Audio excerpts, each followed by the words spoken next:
Hello, everybody, and welcome back to the CCS. My name is Thunder. I am joined by Orion today. A little bit of an invasion from the CCS2 crew from me, myself, and I, and also Dorado, who's been on CCS2 for like 4 or 5 weeks in a row. We're coming over here, we're hanging out, and no, the analyst desk was canceled, but Orion, we've got some graphics pulled up. This is a hype match, and there's some stats to talk about. Yeah, thankfully for those that did put the time in and work on that stat sheet, we were able to pull together some graphics. Obviously, we don't have like super concrete stats that can like really kind of show just how good these players are actually performing in some of these games. But the first graphic we kind of want to talk about in this one is definitely the top lane. In this one, we had the matchup between Panzora and Moonshot. In this one, obviously, Panzora is one of, if not the clear favorites, I think, for MVP for Wednesday's group. I don't think that's been completely announced yet, but he's definitely one of the ones in the running for that one. So We definitely, all know. yeah, basically, I'm pretty sure it is going to be announced. Some is that Panzora is probably going to be the MVP of this one. And if you just look at his stats, like the guy's performing day in and day out. He's a pretty solid KDA, also like some very solid CS numbers. And while and especially for a top laner, like his average deaths only being 3 deaths a game is definitely a number that kind of stands out to me.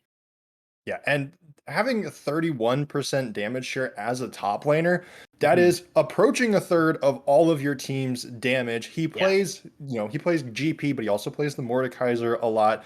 He's putting out just a ton of damage for something that we've considered very, very isolated. And his CS a minute, as you said, his gold a minute is through the roof. He's very good at just taking plates and making a bit of a lane kingdom.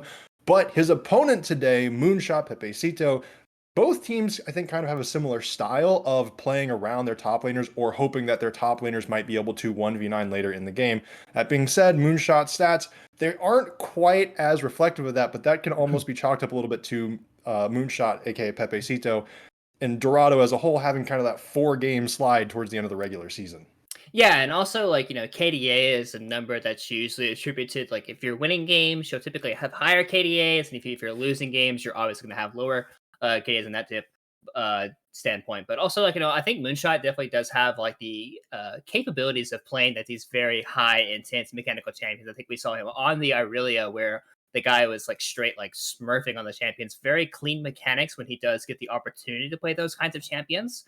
But that also plays directly into Panzora's style. So I'm sure DNX is going to very likely choosing that kind of stuff. Okay, like, yes, they have a carry top laner, but so do we. And we think that our carry top laner is better.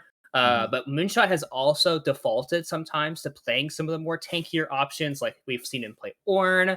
We've seen him play, I think, maybe even some Gragas games. And, Ornn is a champion that can very much be that tanky top laner, just nullifying champion that we've kind of see that strategy being built against Panzora. You nullify him enough in the top lane where he doesn't have a solid amount of impact.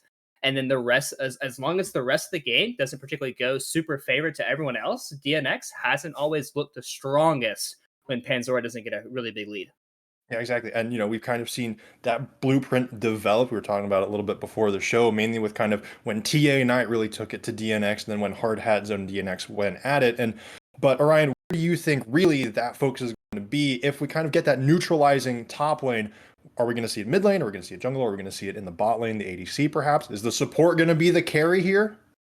So I think one thing that, especially for DNX, that we've seen in terms of their overall like when all their top laner doesn't get super far ahead, we've seen a lot of the focus go down to the bot half of the map with Mori and Exernian is when I think we have a couple graphics here, like we said, but for Mori and Muchai up and available, and we see that Mori actually does have some very solid KDA numbers, but for an 80 carry, I would say typically low on the damage percentage. Oh, like right below 20% is what I would consider pretty low for an 80 carry's typical numbers. But if you've watched Mori play this split, he's definitely been the weak side carry. He's played the Ezreal, he's played the Ziggs. Those are probably his two most played champions. So we'll have to see what that style if that style has evolved for DNX. I doubt the style has evolved particularly much for them going into this one. But we'll have to wait and see if he does end up pulling out a different style for this one. But Muchai definitely has been the one to kind of put on his carry pants more often for the side of Dorado. Right, exactly. And, to that point a little bit in the best of 5 series that Dorado won against TA Knight. Speaking of, we haven't even had a chance to talk about that, by the way. Dorado has moved on now to the second round of playoffs. They're in conference semifinals, and everybody predicted that they would just get knocked out 3-0 by TA Knight. And so they are now they're here. They're ready to scrap. They're kind of playing with house money at this point. They're beyond what anybody expected. And I will say, in that last series, again, these are regular season stats. In the last series, Muchai and Sevronger down on the bottom side of the map, they really took it to TA Knight. They took it to, Snow Life down there in Dallas. And so you said exactly, they're kind of putting their carry pants on, and if things are going to get decided down in the spot lane, I know, again, they do have fairly similar stats here, but a little bit lower. But I think that Muchai having similar stats to Mori, despite having a considerably more losing record, kind of says, pretty good things about the Dorado ADC. Yeah, and also like we've seen DNX's bot lane have their struggles. Like we saw their struggles against TA Knight and against Hard Hat Zone, just like pretty recently, I would say. So it's kind of like the blueprint for beating the second C team, and also just kind of going back on Dorado winning their last set against TA Knight. Hard Hat Zone chose the 4th seed in TA Light to play their match tonight over the 6th seed in Dorado. So typically, like a lot of people would say that you want to choose a lower seed, it's obviously going to be an easier game. But Hardhat seems to think a little bit differently going into this one. So have to wait and see if Dorado is able to kind of keep playing up to that level. Yeah, I'm very excited to see that. And also, I think Dorado have been really good at, especially again, over that last series. I'm going to keep talking about it because, I watched it, I was casting it. It was a banger series, and it was really cool to see Dorado go from losing 3 games in a row to TA Knight, all in, I think, under 24 minutes, to making it a 5-game series in their second round, in their second bout, and adapting and growing throughout the series to a really impressive point. And one of the key members, I really do think, was Sevronger, and the Renata Glass pick up in the really 2 of the key games that they won was absolutely huge. But that being said, Zernian on the other side, personally one of my favorites for the best support in CCS. Yeah, no, I do think that these supports are pretty influential within their teams. I think Xernian has the more capabilities of being more of the playmaker for this team. She definitely likes the recon, but at the same time, I do feel like she is limited a little bit by kind of how their overall 2v2 lane has played out through the series. I definitely think she is much better as like the later stage of the game goes. Typically, vision score is always pretty good, and they end up just overall just having more of like a overall impact than Sevronger has throughout the regular season. But Sevronger definitely has played more of, I think, the quote unquote carrier supports. I think you mentioned played some Ziggs, played some Senna, which is why we see that CS share a little bit more up. It's the only reason that stat is even there for supports. And to be honest, like these supports are like not super concrete in terms of like what actually makes a support. Like typically it's like what type of jungle proximity do you have, and overall it's like the impact that you can have on the game. So obviously in terms of the limited amount of stats that we have for the supports, and also for jungle as well, typically that's why we don't have a jungle stat pulled up for these guys. So unfortunately there, but I do think that this series could very well be decided by this bot lane. Like, will DNX be able to sharpen up their overall 2v2 in that lane, or will Dorado be able to take their momentum and continue to push forward and potentially even take down our second seed in Wednesday's group? Yeah, which again, I think anything could happen now that Dorado has beaten TA Knight. I even saw some people predicting TA Knight to just win the whole thing that weren't even like just TA Knight players. So I'm very interested to see that. And one other thing is we don't have a stat sheet for it. I'm sorry, I was not able to make it in time. But also the mid lane, notably, is the largest gap in terms of solo queue level. We have Sev Diff, the soldiering through our gold 2 warrior in the CCS that has had some crazy damage numbers of his own. I think he had highest damage out of anybody in CCS in one of his games on Vel'Koz, and that's been permabanned. And then Catasol on the other side, aka Vier, used to be Vier, currently sitting at Diamond 3. So again, we don't have the stats for this. I honestly didn't want to do that because I think the stats would have been wild. It would have just really, really hurt Sev. But I will say, Sev was widely considered probably the worst mid laner in CCS, or at least in CCS Wednesday.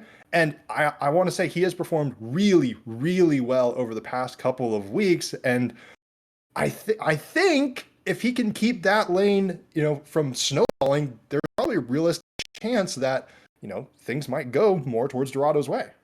Yeah, and I also think Vier or Catasol now, as at this point due to the name change, I do think that Catasol is the type of mid laner that kind of just plays for the team. He very often picks his mid laner quite early in drafts, and he kind of just ends up just playing whatever the best available mid laner is. And Right. he's very much a strong neutralizing mid laner, but at the same time, I wouldn't necessarily call him a very lane dominant or like a very lane assertive, like push and roam type thing that we've Hmm. seen out of like maybe alternative for Hardhead Zone.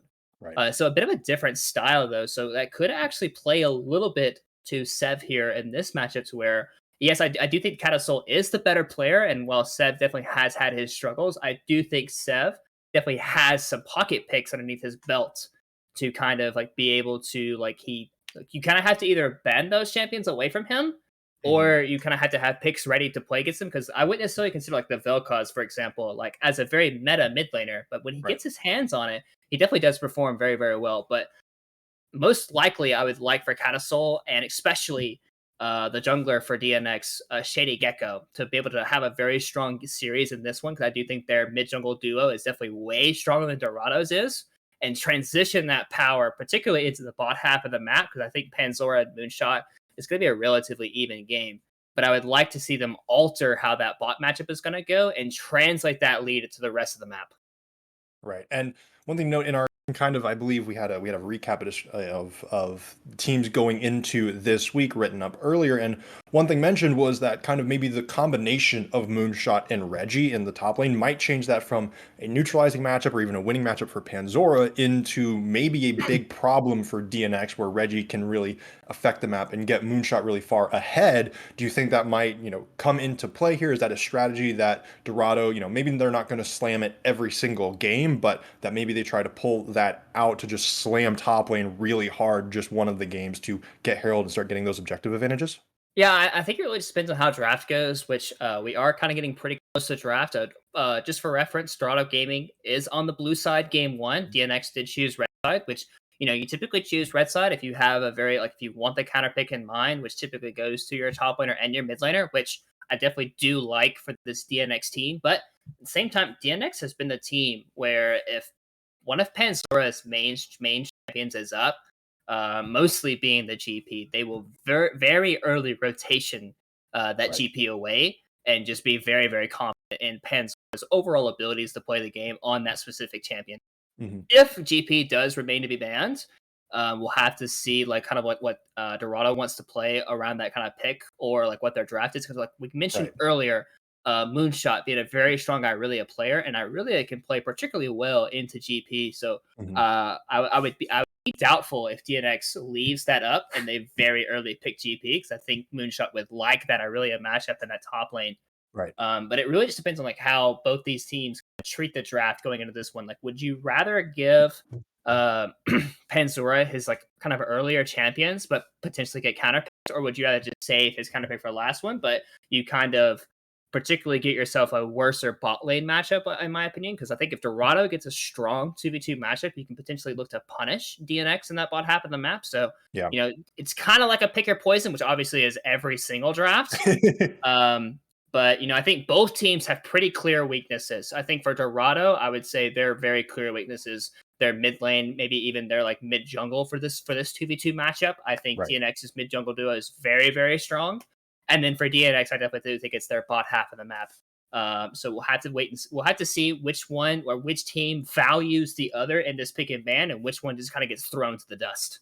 Yeah, indeed. And we will be getting into the draft here in just a moment once the teams get readied up and get us all into the lobby. But I do want to stick on the top lane for just a moment longer. One interesting solo queue stat for Moonshot is that Moonshot actually has 102 games on Gangplank this season, Hmm. uh, 70 more than Irelia. And so Moonshot is really good on Irelia. That's, the Moonshot, the picture is Irelia for Moonshot. But I do want to say, you mentioned that if the GP is not banned out, I mean, maybe Dorado, do they first pick the GP, or is that like you don't want to play GP into the guy that has been stomping on GP because he knows the matchup that well? I mean, it's always a possibility, and also like we're on 12.7, so Mhm. GP is the champion that is very, very strong on Yeah. this patch. He definitely received some buffs. And we've seen Panzora perform game in and game out on this champion. So maybe Dorado, like you mentioned, just straight up says, "Hey, we're blue side. We could just take away the GP." Yeah. And obviously, DNX has done a lot of their homework, and they're going to see that Moonshot has a lot of GP games. So, it kind of just comes down to like, okay, do we want to leave it up in terms of they picking it and we have the counter pick capabilities? Because I don't necessarily know if Panzora like plays the Irelia or like plays champions that can like really kind of stuff it to the GP early on in the Mhm. laning phase, which you kind of need to do. GP is like if you handshake with GP will just have so much more value than you, like depending on like most top lanes that you pick. Obviously, like there's like Ornn and there's other like top lane like tankier champions that you can like just like really handshake and just kind of play for the 5v5 team fight. So, but I Yeah. don't think that's DNX's style, in my opinion. At least I don't think I'd like to see them play that kind of style in this series. Yeah. I would like to see the carry pants onto Panzora and just kind of keep their bot lane all as their weak side in this one. Mhm. So I kind of have to Okay. wait and see how it plays out. But I definitely wouldn't. I honestly wouldn't mind the takeaway at GP in game one just to see how DNX reacts. Exactly. I would love to see it too. And one other thing I want to bring up now, moving a little bit towards the jungle, we talked about GP getting a little bit of a buff this patch. Also, one other thing this patch was something that Reggie pulled out last week is the Wukong jungle. Now, I will say I was a hater of Wukong jungle. It got the buffs. I'm less of a hater of Wukong jungle. I stand corrected. But I do want to know kind of, do you think that Wukong jungle could be a high priority here? There's not been a lot of practice in the solo queue games, Mhm. but I will say Panzora's played it in the top lane. It's a potential top lane pick. Do Yeah, you think that could have a presence here in this best of five? yeah, I think so. I've played a little bit of Wukong since the patch, and the quality of life changes actually do feel pretty good on him. And Wukong is kind of the champion that you can be a pretty strong duelist in laning phase, and you actually have a lot of impact with your two cyclones through some of these late game team fights. And we Mhm. also saw, like you said, Panzora pull it out as well. So both teams kind of have like this ability to play it, whether or not they're going to choose to play it or not. Right. And the one thing that's very exciting about this series is I think Dorado and DNX played their match like in the beginning of the season. It was week one, Yeah, actually. It was it was and I week will one. say it was a stomp. It So was a bit of a stomp. yeah, it was, and DNX proved that hey, like we're a really good team, and you guys just aren't quite good yet. Like, that's perfectly fine. But Yeah. now we're in playoffs. Now we are many patches down the line, and we're also a brand new patch going into this one as well. So it's like both teams don't necessarily have the most experience in this patch. So yes, DNX did basically like have a very strong run, almost undefeated up until the very last week when they dropped a hard hat zone. But if DNX has the better read, sorry, if Dorado has the better read on the patch going into this week, then things can quite literally just take a turn. Yeah, I would be very excited to see that. I mean, look, do I want to be in bed at 2 a.m. versus 10 or 11 p.m.? I that's a fair question. But I will say, if this is a 5 game series, I think that's going to push beyond everybody's expectations again, and it would be an absolute banger. I don't think we're going to get another easy win for Dorado, despite all of the potential dog and car memes, but. Yeah, I think it very well could happen. And you know what? One thing. All right, this is a bit of a curveball for you, Orion. Okay. It's you're the dog. It's Dorado. Dorado's playing. Where's the Nasus been? Well, we saw it played against DNX actually by Yeah. Bennett and Hard Hat Zone. So, Yep. maybe Dorado being the year of the dog, maybe they pull out the Nasus against Panzora because like we saw like they kind of punished it early on in the game, but all of a sudden, like Nasus just kept doing his thing Yeah. over and over again, and eventually, he just became unstoppable. So we'll have to wait and see what ends up happening in this one if they do end up going with the dog for the year of the dog. Okay, but now I have to ask this. Sevronger has played some carry champs, has put on the Ziggs carry pants, had an absolutely phenomenal performance on it. The Hmm. dude's terrifying. Dude can be terrifying. Actually, I might be imagining Snow Life here. They both start with S's. Sevronger has put on some of the carry pants sometimes in, Yeah, in whatever. You know what I'm gonna ask yeah, you. yeah. are we going to see maybe a support Nasus? Maybe, just maybe. Maybe, I don't know. It looks like we are getting almost some ready checks here. I think we have I a think we couple coming are. through from both teams, so it does mean we are potentially getting into draft here for game one. I am super excited for this one. I would be pretty surprised if we do end up seeing NASA support unless the enemy team locks um Zuri. You know, we saw Right. the LS talk with the movement speed Wither coming through onto that champion, but we don't beside the Nasus talk, we are getting some bans. We're seeing some respect bans here for both teams. The Vex was a very strong pick for Catasol throughout the entire Mhm. split. We mentioned Vel'Koz Bersev being that champion that you kind of have to have a pick for, or he is going to perform on that Yep. champion. And already the GP ban coming through here as well does mean that we're not going to see that first pick coming through. But instant respect ban here again to Seth Ronger here on Wow. the bot side. And honestly, across the board, major respect bans for both teams, just kind of Yeah. singling out champions that these guys have continuously performed on game in and game out. But this does leave the Graves open, which is a top jungle flex for Dorado Mhm. Gaming. So I have to it's a not necessarily locked into that top lane, but it's still it's a strong champion in the top lane that kind of plays into a lot of Panzora's champions in the top half.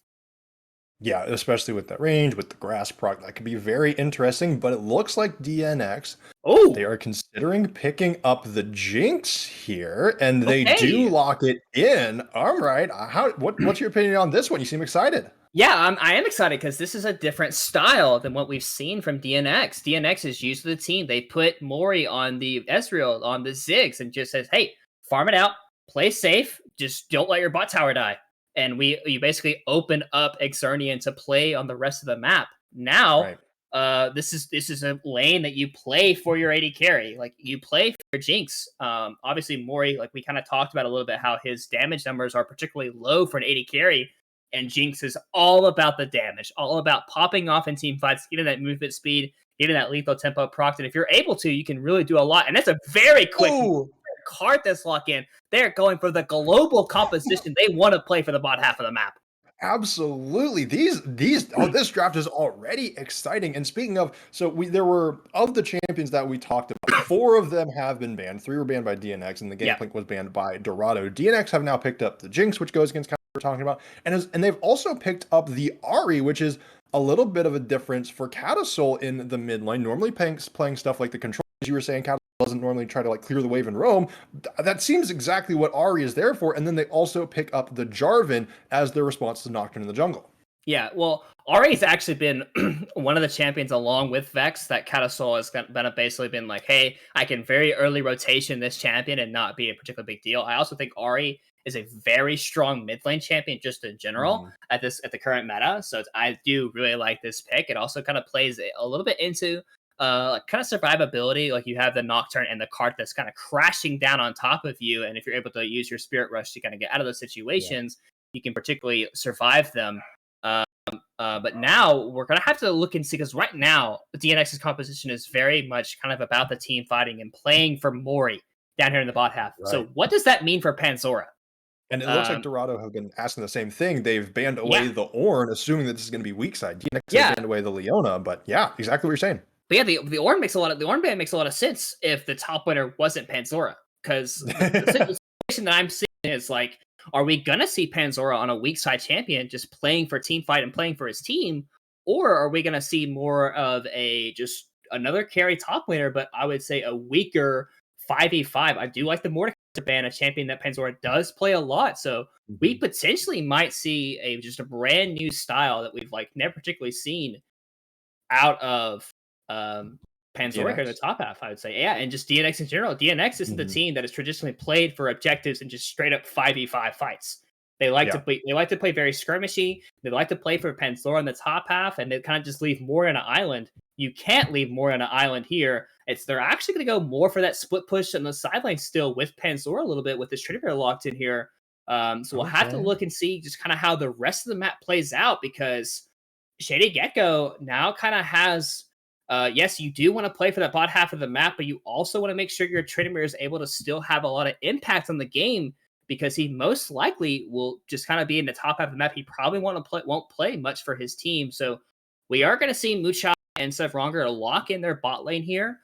So we are going to get to see just what exactly they are going to be playing. They're going to look to play very heavy dive. Oh, that's an Yeah, Akshot. I am very interested in what they're actually going to pick because the thing is that Graves, Nocturne, Karthus. I don't know about you, but Karthus mid sounds like something Sev would play. It seems like we still have a lot of flexibility here. Actually, I'm wondering of those kind Yeah. of the Nocturne and the Graves, or I mean even the Auction now. I guess at this point, what would you prefer into this Tryndamere? Um. Hmm. I'm trying to decide where this auction is going. Is this auction any carry?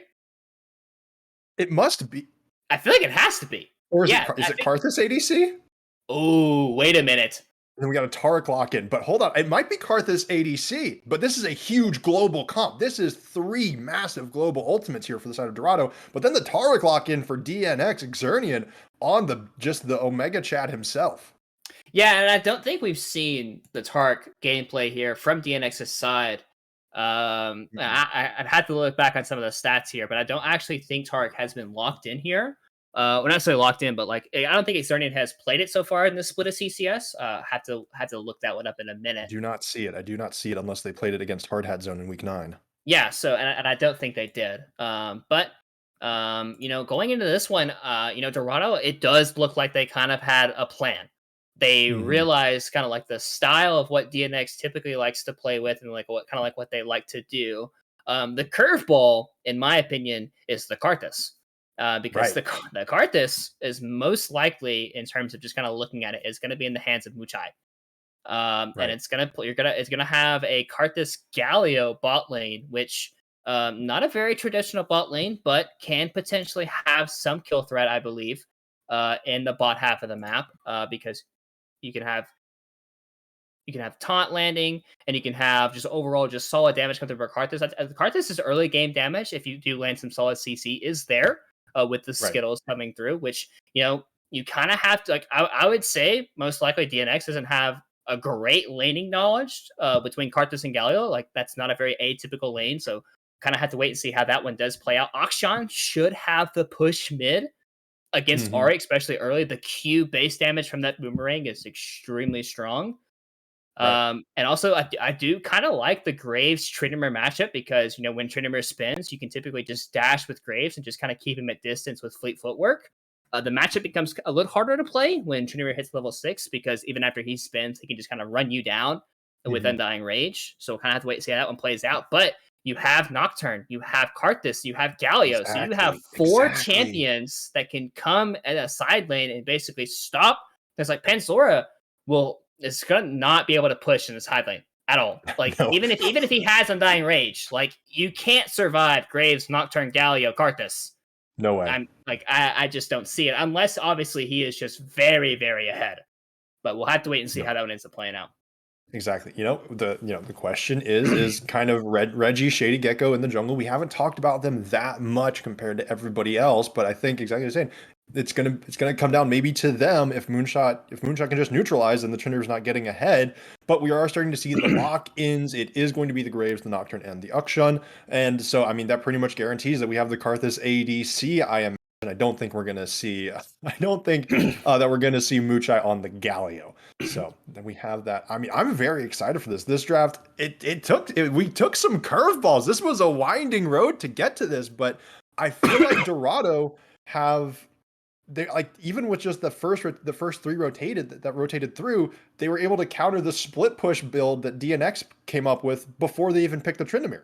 Yeah, and also like kind of like very similar to what we talked about. We talked about how DNX they like to play through Panzora on a carry type champion, and if this was any other team, we most likely see a weak side top laner here for Mhm. DNX.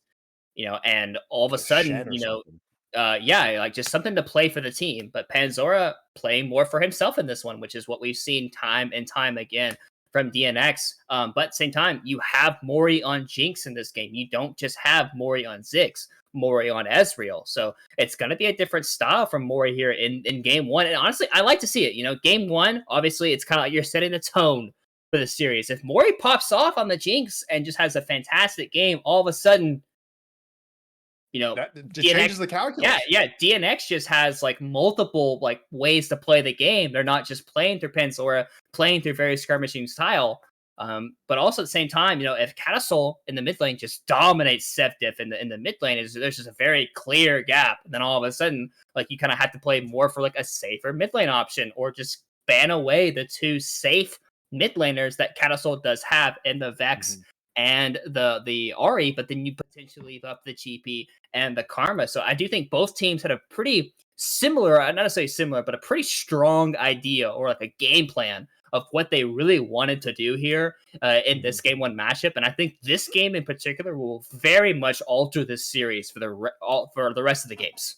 Yeah, that's what can be so exciting about these these best of fives, is that there is it's this own internal meta. We'll start seeing takeaways of things that aren't normally top tier. Who knows? Maybe the Uxshun gets taken away for some reason because they don't want to waste a ban on it. I don't know, but it's very interesting. And I think one thing that I think might come up, maybe it's a bit of a corner case, but honestly, I think this could impact team fights, is if Savronger and Reggie go in, they're dive buddies. They dive in, don't commit their ultimates, but they die, and then Sev gets a kill and they come back, then they can just ult back to the team fight, which I actually think like that might come up here. Potentially, and like we also kind of have like this situation with Karthus as well, where like that champion is meant to die, right? Yeah. Like you want to get in team fights and you want to have your passive coming through, your constant AoE damage. And, no one besides maybe Shady Gecko in this matchup is particularly tanky. And Karthus being the only AP champion, obviously, besides Galio, which Galio is not going to be building AP, I hope, in the support position. But, Karthus is going to, basically, he's going to start half-healthing people with some of the ultimates coming through for him. So, I'm really excited for game one, though. Yeah, we have just a couple minutes until we dive into it. Don't go anywhere. This is going to be a banger.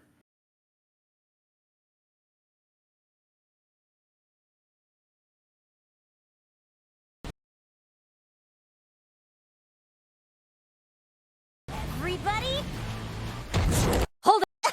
I'm up some leak. 3, 9, and lift off! No one dies screaming without me. I feel like I forgot to shoot something. You're starting to bore me.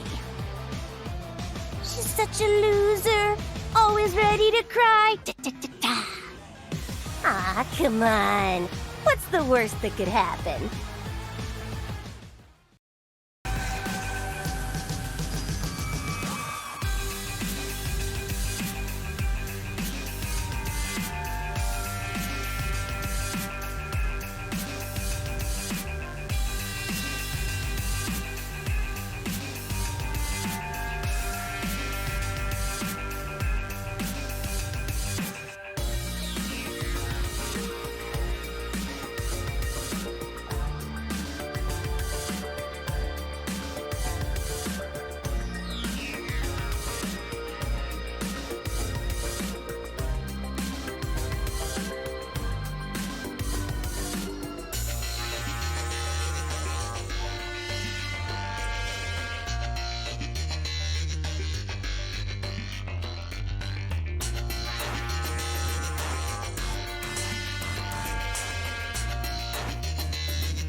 Keep moving on.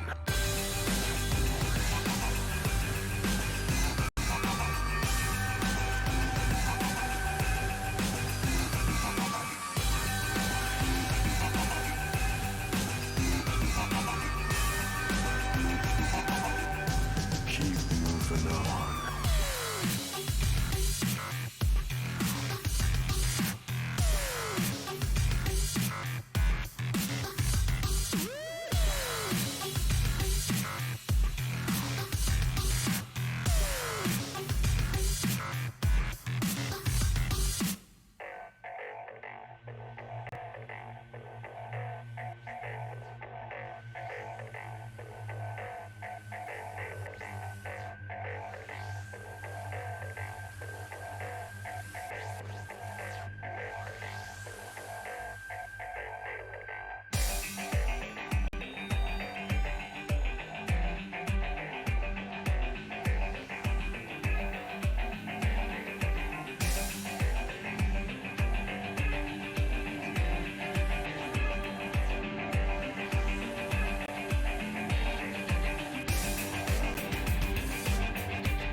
they say I have a grim sense of humor.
Hello everybody and welcome back. We are diving right into game number 1. Summoners are running out onto the Rift into a 5-point fan. Nothing too exciting, but we do have some interesting stuff for the Summoners in the top lane. Ghost on Panzora and no Ignite on the Moonshot.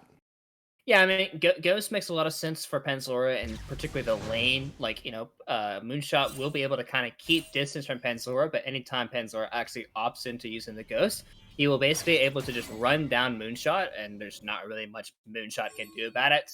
But as we've seen this from the CCS time and time again, top laners will opt in for something other than TP, and then when the 10, 15, 20 minute marker happens, they really struggle to kind of play out the rest of the map effectively. And when you're playing against a global composition so far, like Dorado does have in this one, it's going to be pretty scary for Panzora to ever want to be on a side. And that's Trinimir's whole game.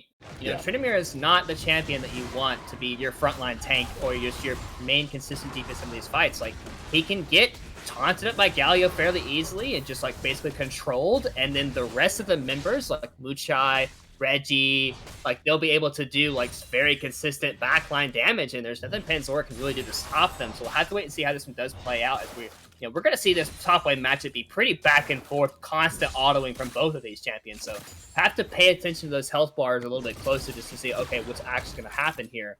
But I really want to see what happens in this bot side, though, because, we mentioned Muchai on the Karthus in this one, so definitely a different dynamic for this team. The only AP champion so far on the squad, so have to wait and see if they actually are able to, be the main AP carry for this team, as level 2 does hit, though.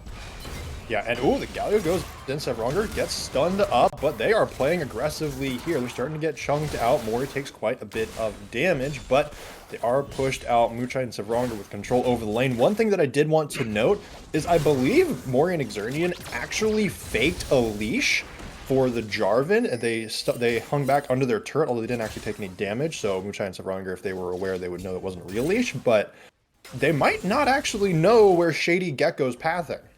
Yeah, we see a pretty clever ward though placed by Sevronger to where if Jarvan does kind of come through river, it will be seen out. Right. So I will good awareness, I would say, even if they didn't necessarily know, they're probably just playing it a little bit safer. But DNX does have complete vision here of this Nocturne. I think it was a ward placed by maybe Panzora or maybe Ketasol, because Shady Gecko started with Sweeper in this matchup, so he did actually opt into playing a little bit more for trying to deny some of that vision early on in the game. But so far, Jarvan hasn't actually made any impact so far. Potentially, we could look to see him make a play mid lane, actually wrapping around this bot side. They have wards in river, no wards behind them. This could be very scary. Muchai is pushing the top lane. Has a current 2 level lead on Panzora. Okay, Panzora levels up right there, but They don't know. They don't know. Shady Gecko with the creative path. I think that's going to be a stun. The taunt comes through, but it doesn't matter. First blood over to Mori. Sevronger trying to get out of there. Manages to defend it, making it only one. But Shady Gecko, how intelligent was that? Yeah, and honestly, really nice setup there by Exernian there. Really nice flash, extending that range just enough because the initial flag and drag actually missed from Shady Gecko, and Muchai was about to flash over the wall. I'm surprised she actually didn't end up flashing that wall to be able to live, but not expecting Exernian to flash to get the first blood. Shady Gecko is looking in the mid lane. Ready to make another play. The flag and drag hits this time, forcing the flash out of Sev, but no kills this time around. But Shady Gecko, he is having an impact on this map early.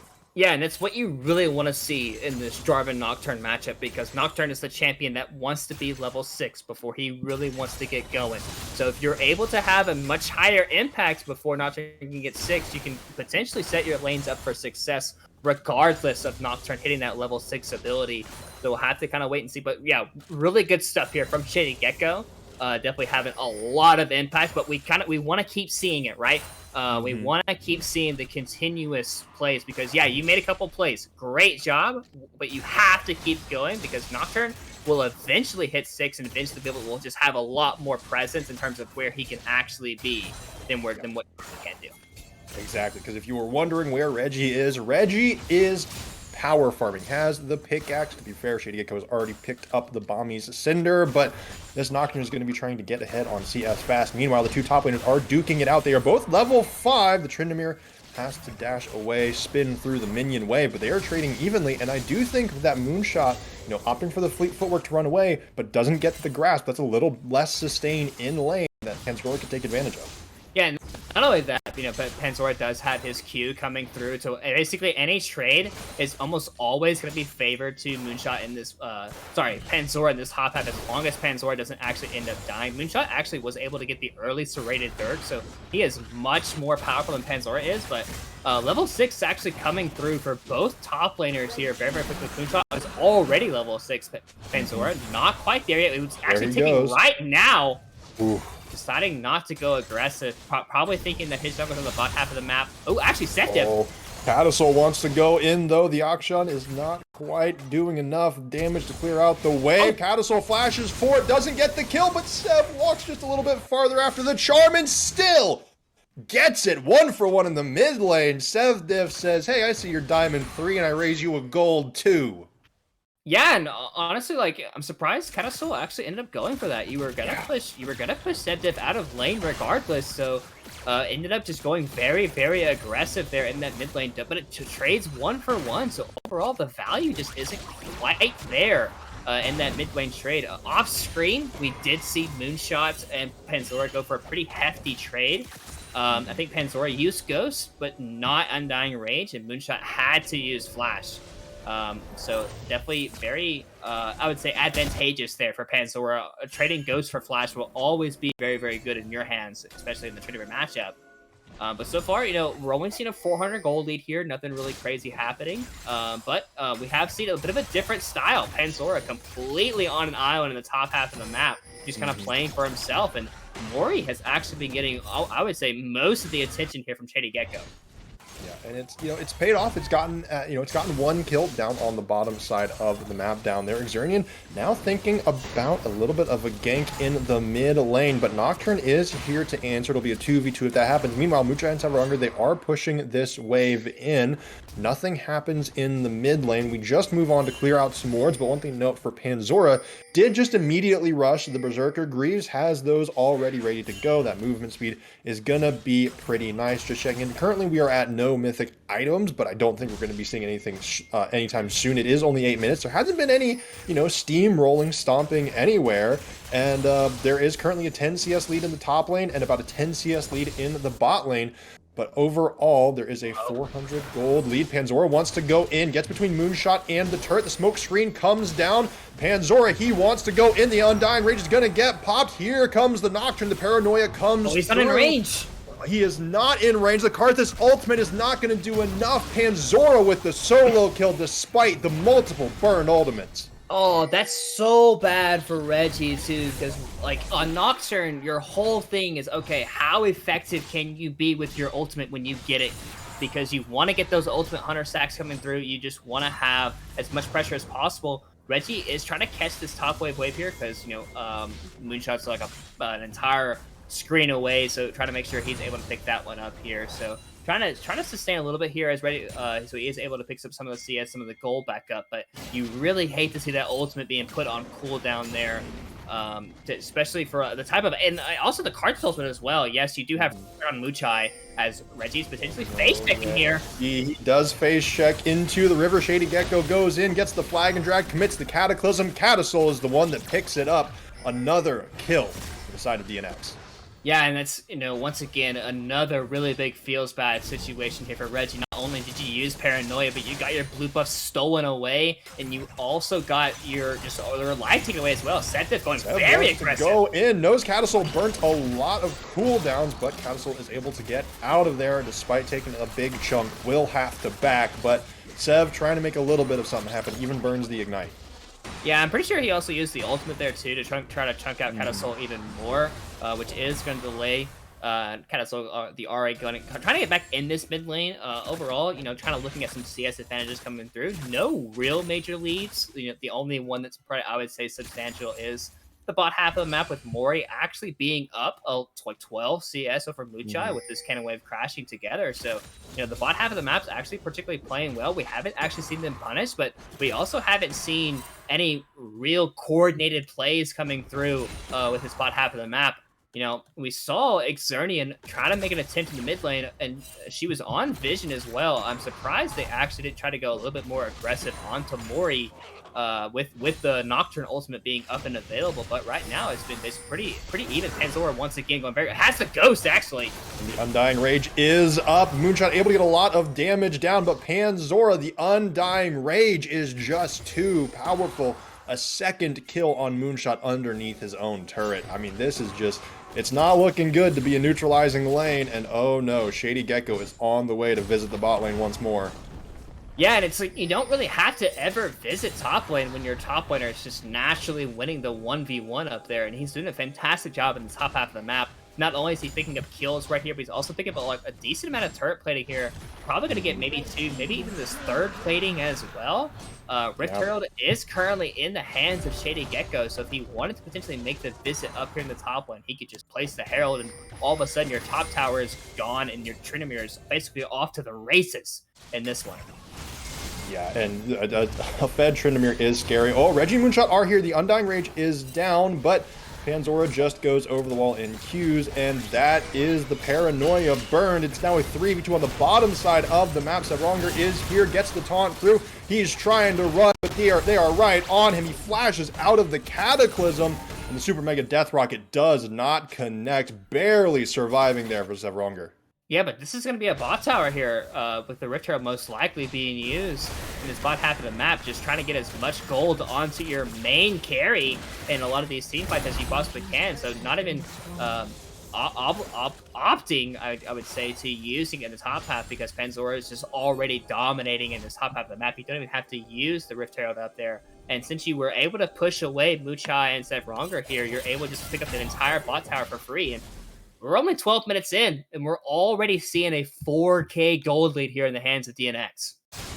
Yeah, they are really proving that, they aren't just a Panzora 1v9 one-trick team, although, Panzora is doing well in the top lane. They're getting Mori ahead. Catasol has 2 kills in the mid lane. They're performing well just overall as a team. Shady Gecko even completed the first mythic item a couple minutes ago, around the 10-minute mark, with that Turbo Chem tank. Now, one thing I do want to talk about Moonshot real briefly. In the last series, Moonshot was, I'm going to say this just bluntly here, was getting stomped by Olvarik in the first like 10 or 15 minutes. Like, it was not pretty. Was going down 0-4-0, get solo killed a bunch of times. But in the wins that Dorado had, the rest of the team, the rest of the map stayed pretty stable. The rest of the map didn't fall apart. In fact, Muchai and Sevronger were able to win the bot lane considerably in a couple of their wins.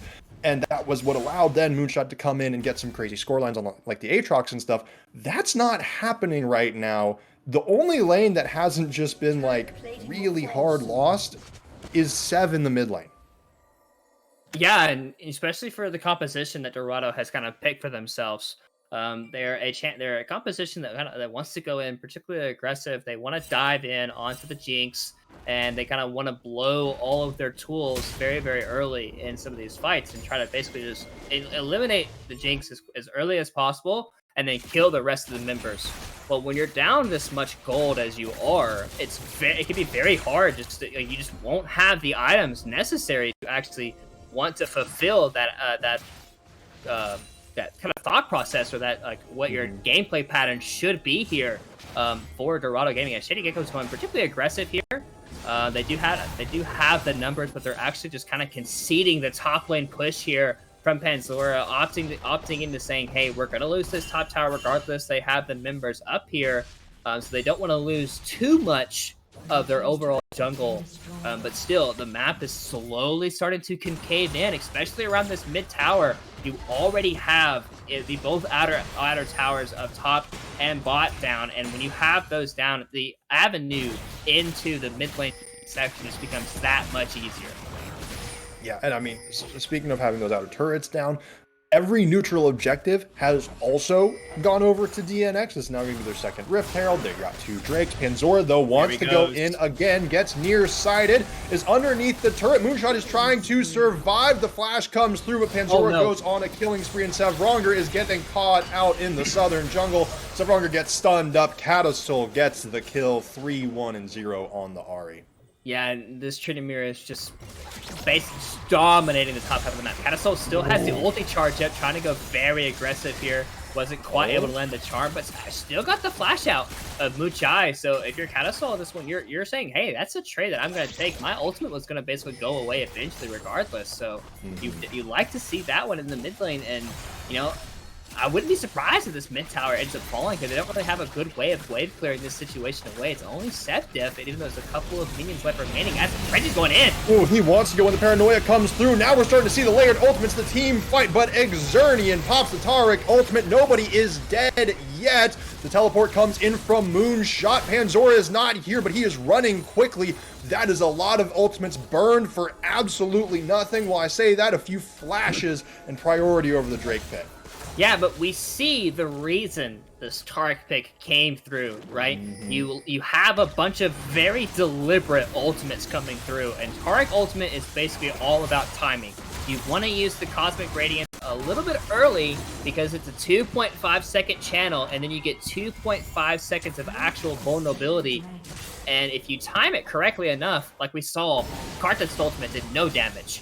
Galio ultimate basically did no damage. It was mostly just the initial paranoia coming through from Reggie, and Reggie is not strong. He's 0-1-0 at 17 minutes, basically. He's got good farm, but Nocturne is not a champion. Like, he wants to kind of pick up the pace here as this game goes on, or else he's just not going to have the damage in a lot of these team fights. And we just kind of saw it there, and I don't think it's going to get any easier for them. Like, the Taric ultimate's going to get lower and lower in cooldown, and, you know, I gotta say, the ultimates of Dorado here are basically the same length and duration as Panzora is going particularly aggressive, but it has multiple members here.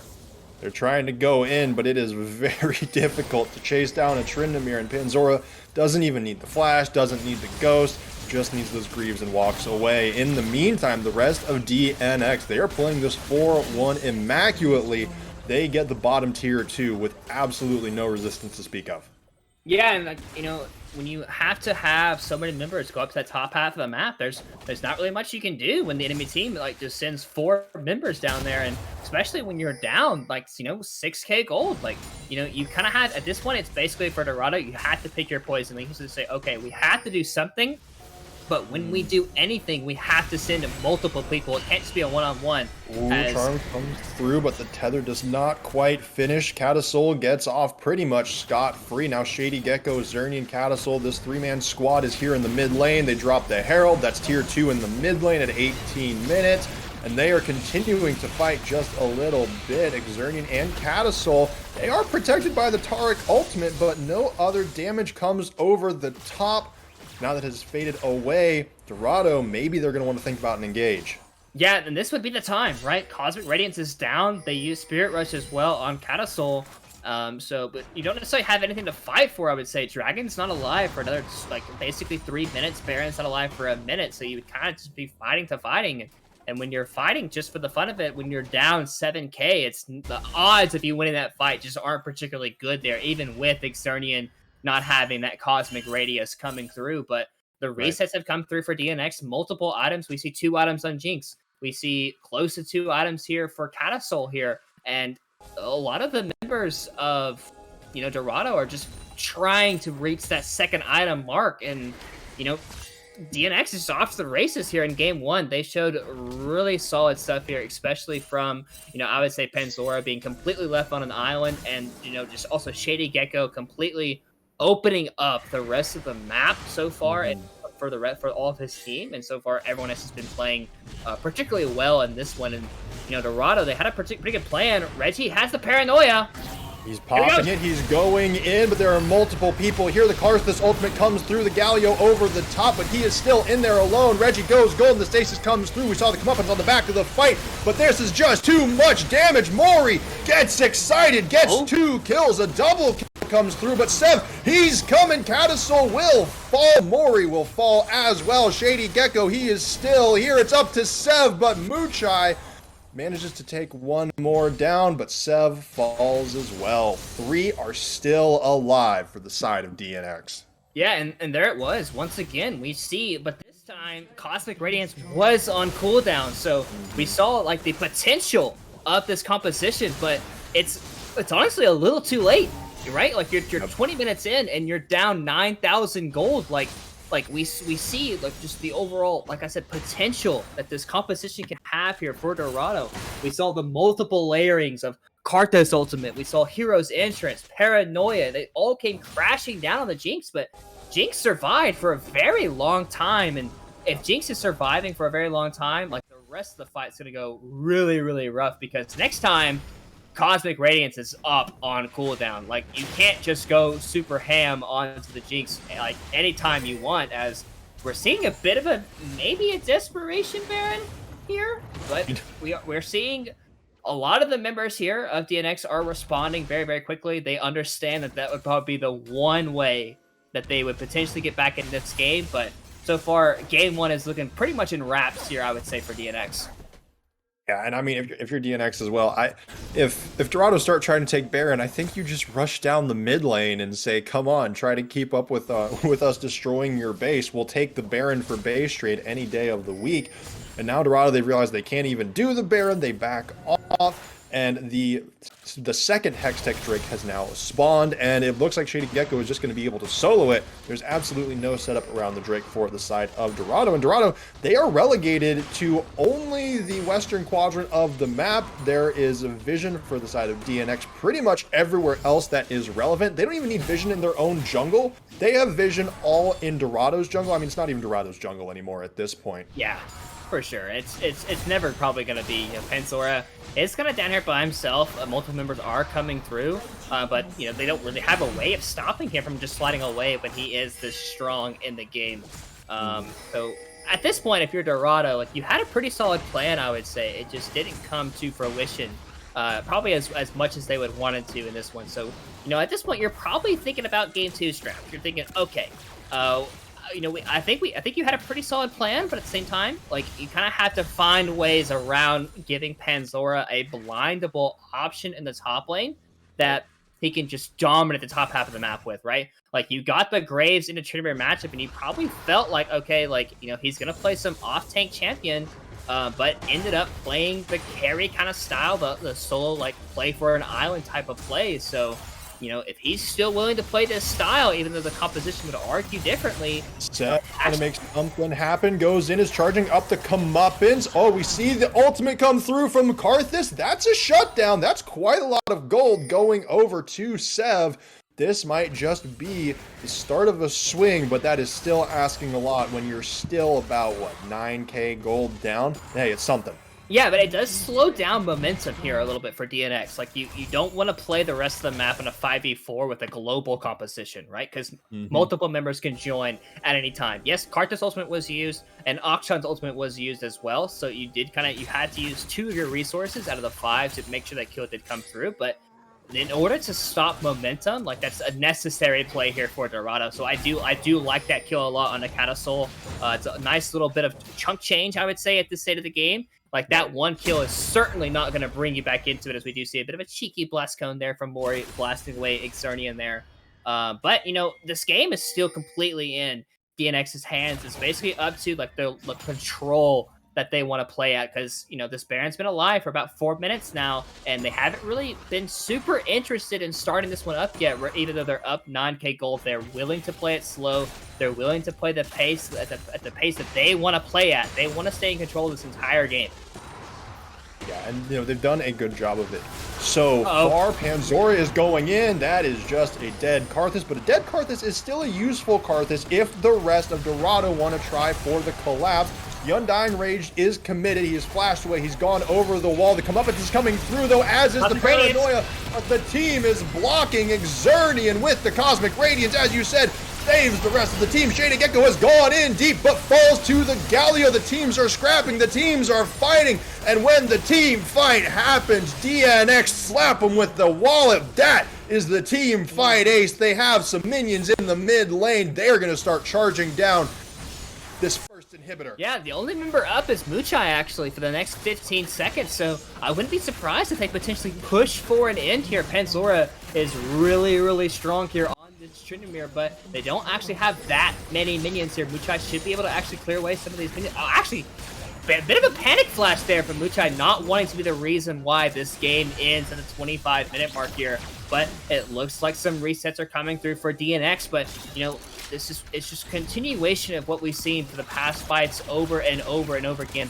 We see the dive attempts come through from Reggie, from Sevronger on these champions, but Taric just completely stops that in its tracks from ever really gaining any traction here. And even though we haven't actually seen the Taric pick being picked here by Xernean so far in the CCS, definitely doing a solid job on the pick so far, timing the ultimates appropriately, team fight after team fight, and there's not much that you can do as Dorado when you're down 12k and the only thing your composition knows how to do is go forward.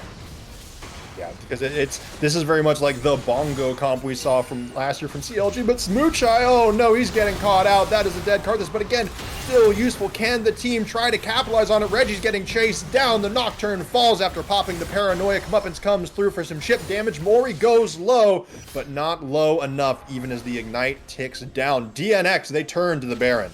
Yep, and this game is just, I would say this game is basically over. It's probably been over for a bit while, but DNX is just choosing to play it out very controlled. They don't want to make any mistakes. They don't want to give, Dorado basically any chance to come back in this one. Moonshot trying to, do a cheeky steal there, but just ends up blowing his flash for fun there a little bit there in that situation. But, Hextech Soul spawning here for DNX. DNX is just playing this one out by the book. They're not being reckless. They're not making really any major mistakes, I would say, and they're trying to be as clean as possible here. Shady Gecko is trying to go a little bit aggressive. Does have a lot of people around him, though. Indeed. Hold on. The Cosmic Radiance comes through. Shady Gecko is just given all the invulnerability that he can possibly need. That's 2 quick kills. Sev Diff will fall as well. That's 3 down. Muchai and Reggie are on the run back to the base. Muchai has arrived. The Nocturne is not here yet. This is a Baron buff against 2. 1 falls, and the second will shortly as well. The Resurrection is coming through, but it doesn't matter. The GA is just going to add to the KDA. DNX in 27 minutes win the first game 23-5.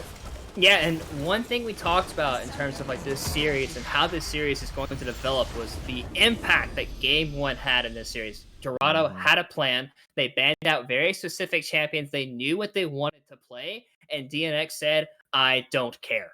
Yep. We were going to pick Tryndamere for top lane. We're going to 1v1 dominate you in that side lane. We're going to give Mori the capability of being on a carry champion, and there's really nothing you can do about it.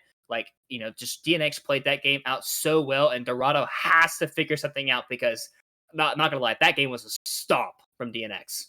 Yeah, it was. Now, again, I will say I'll defend Dorado a little bit. One, I really did like the draft. I think the execution was a little because they just got so far behind, exactly as you said. Panzora up in the Yeah. top lane.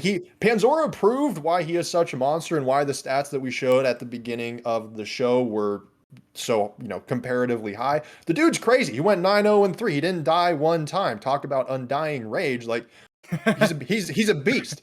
But I will Yeah. say, Dorado, they lost hard the first game in their last match. They lose hard this one. I'm interested to see them grow and kind of adapt. I'm gonna be honest. I didn't, the draft was good, but I didn't really like the Karthus on Muchai. I think honestly I would like to see Muchai put Muchai on something like a carry. Zeri's not good anymore, but maybe take away the Jinx or something. Yeah, and we'll probably get some form of update. I do believe Dorado gets to choose side for game 2, so maybe they're gonna go up for red side, potentially taking away that counter pick option from Panzora, but just basically counter pick them. And that side, that's what we saw a lot out of, I believe, Hardhead Zone. They preferred to kind of have that red side, I believe, which it was only a best of 3, so it's like you kind of don't necessarily have much of a choice. The sides are already predetermined. But yeah, I also think that, DNX, especially Xernean in this game was like really, really stellar on the Taric. Obviously, Yes. when it comes down to these ultimates coming through, I do think that overall, like the timing isn't necessarily that super hard part, but the ability to say, hey, I haven't played this champion all split long, but it's such a good pick here. It's going to basically win us every single one of these team fights. And Yeah. we saw it every single one. Anytime we saw Nocturne, Galio, Karthus, they all press their ultis at the same time. And when the enemy team has one champion that stops all 3 ultimates, there's not really much you can do about it. Exactly. Xernean, all Xernean had to do was pick somebody to make sure that they didn't die and she didn't die. Panzora wasn't going to die, and that just left you had 2 potential targets. That was it. And if you picked the 40%, if you picked the 40% chance, good on you, but 60% chance you just weren't going to kill anybody. So it's going to be very interesting to see. We will have a game 2. Let's see if Dorado can bring it back, if they can improvise, adapt, and overcome. We'll see you in just a bit.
Hello, everybody, and welcome back to Dorado Gaming Omega versus DNX. DNX are on the blue side, Dorado are on the red. We might see a little bit of a difference in the picks and bans here, but to start us off, DNX are keeping the Vel'Koz out of Sev's hand, and to be fair, Sev, compared to the rest of the team, had a pretty good game on the auction last time.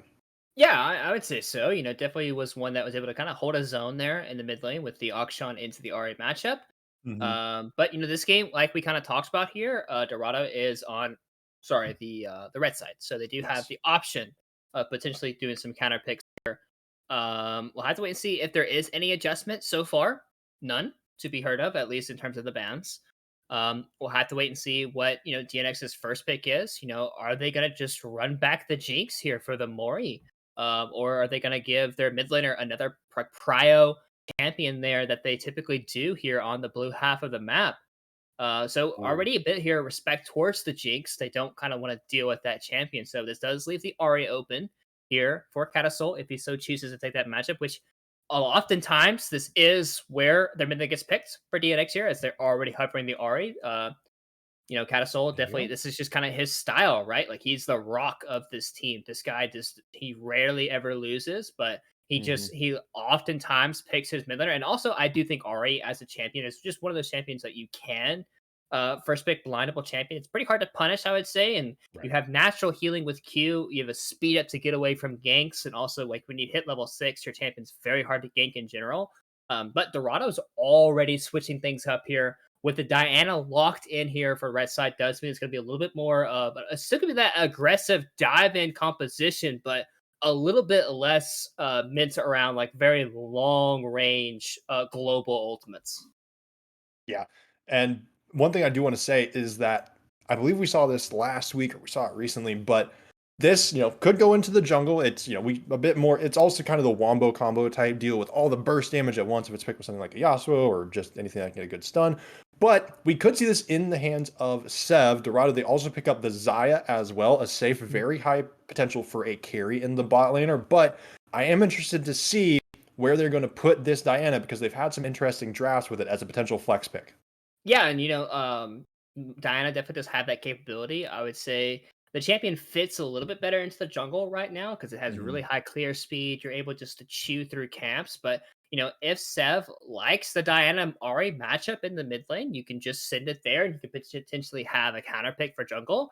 It looks like if this Ezreal is Yep. locked in, so it kind of looks like DNX is going to go back to more of their, I would say, traditional style, basically putting Mori on a bit of the bottom half of the map, just kind of playing for himself down there, and then just letting Panzora and the rest of the map basically have so much impact. But with this Karma pick locked in here, you will have a lot of push here in this bot lane. Ezreal Karma definitely is very, very strong 2v2 duo. But at the same time, Karma has the ability to go mid here as well for kind of, actually no, Panzora already locked in. Sorry, It's Karma already is, top, wouldn't you know? yeah, Don't you yeah. know? Karma is a very flexible champion. I guess that's what I was trying to say. Mhm. Most likely just going to go into the hands of Xernian here. It doesn't really feel like a Panzora champion. So they're Right. probably not going to be in his hands, unfortunately. But But we are seeing a very early Yasuo pick yes. here. Definitely looking for that very quick, snappy engage that you like to see out of this mid jungle duo. Yeah, the wind wall also, quite good, can block those monster Qs, can block the mystic shots if needed. The Tryndamere is now taken away by Dorado, now banning two of the champions from the last game. They just don't want to see him. And I will say, this is something that I believe they did in their previous series where they played game one, they lost to something game one, and they said, okay, let's just not play against that again and see if we can win with our new draft. And so far, they've picked up some stuff. It looks like DNX, they're hovering a Maokai ban, which honestly, I'm a little surprised by. I'm not exactly, I didn't exactly think that Savronger was going to be much of a Maokai player. Yeah, I guess maybe it's the point and click CC coming through from Maokai's roots coming as like an option. Yeah. Also, the Q from Maokai is also considered a knockback, which is a knock up essentially, but Okay. like position your champion backwards. So like it gives Huh. Yasuo multiple options to do. But at the same time, I think if you're Sevronker, you're just likely to pick Yasuo here, not Yasuo, Nautilus on Yeah. R4. which is It's it's a very strong support champion out of the meta. It's very strong into Ezreal, and it gives you the lockdown potential onto Ari and like on Ezreal, yeah. who are two very mobile champions that you kind of just you don't necessarily want to be dealing with those champions in some of those fights. And with the point and click CC and another point and click ultimate from Yasuo, it kind of just like it's that freebie type of thing. Instead, they're gonna ban the Malphite here, so I would be I very mean, surprised if Nautilus is not locked in on R4 or yeah. R5. That is so interesting that it's Malphite and Malk. Well, all right, you know what? Hey, maybe DNX knows something we don't. Maybe there's some scrim data that's leaked that maybe they just have the read that the Maokai is super busted and they want to take the Malphite away from. I don't think Moonshot would play Malphite top, but hey, came through. Maybe they know something we don't. Dorado, they do have to get a pick, and it's exactly as you said, Orion. Hopefully they're not listening and getting any coaching. But I mean, the Nautilus is just the Nautilus.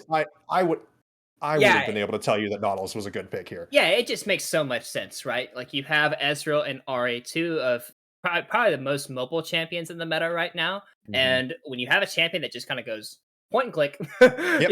it's the Stay reason there. it's the reason why Maokai was potentially banned, right? It's the Yep. point and click CC coming through that just basically doesn't allow for those members to basically play the game. And the rest of the follow up is very easy. Yasuo ultimate coming through, and then even Diana coming through, hitting multiple members as well. That chain CC layering can be pretty massive, and most of it is knockups. Knockups Yeah. is not tenacity based. Like you cannot get rid of those whatsoever. The only thing you can do with a knockup is QSS it and flash out of it.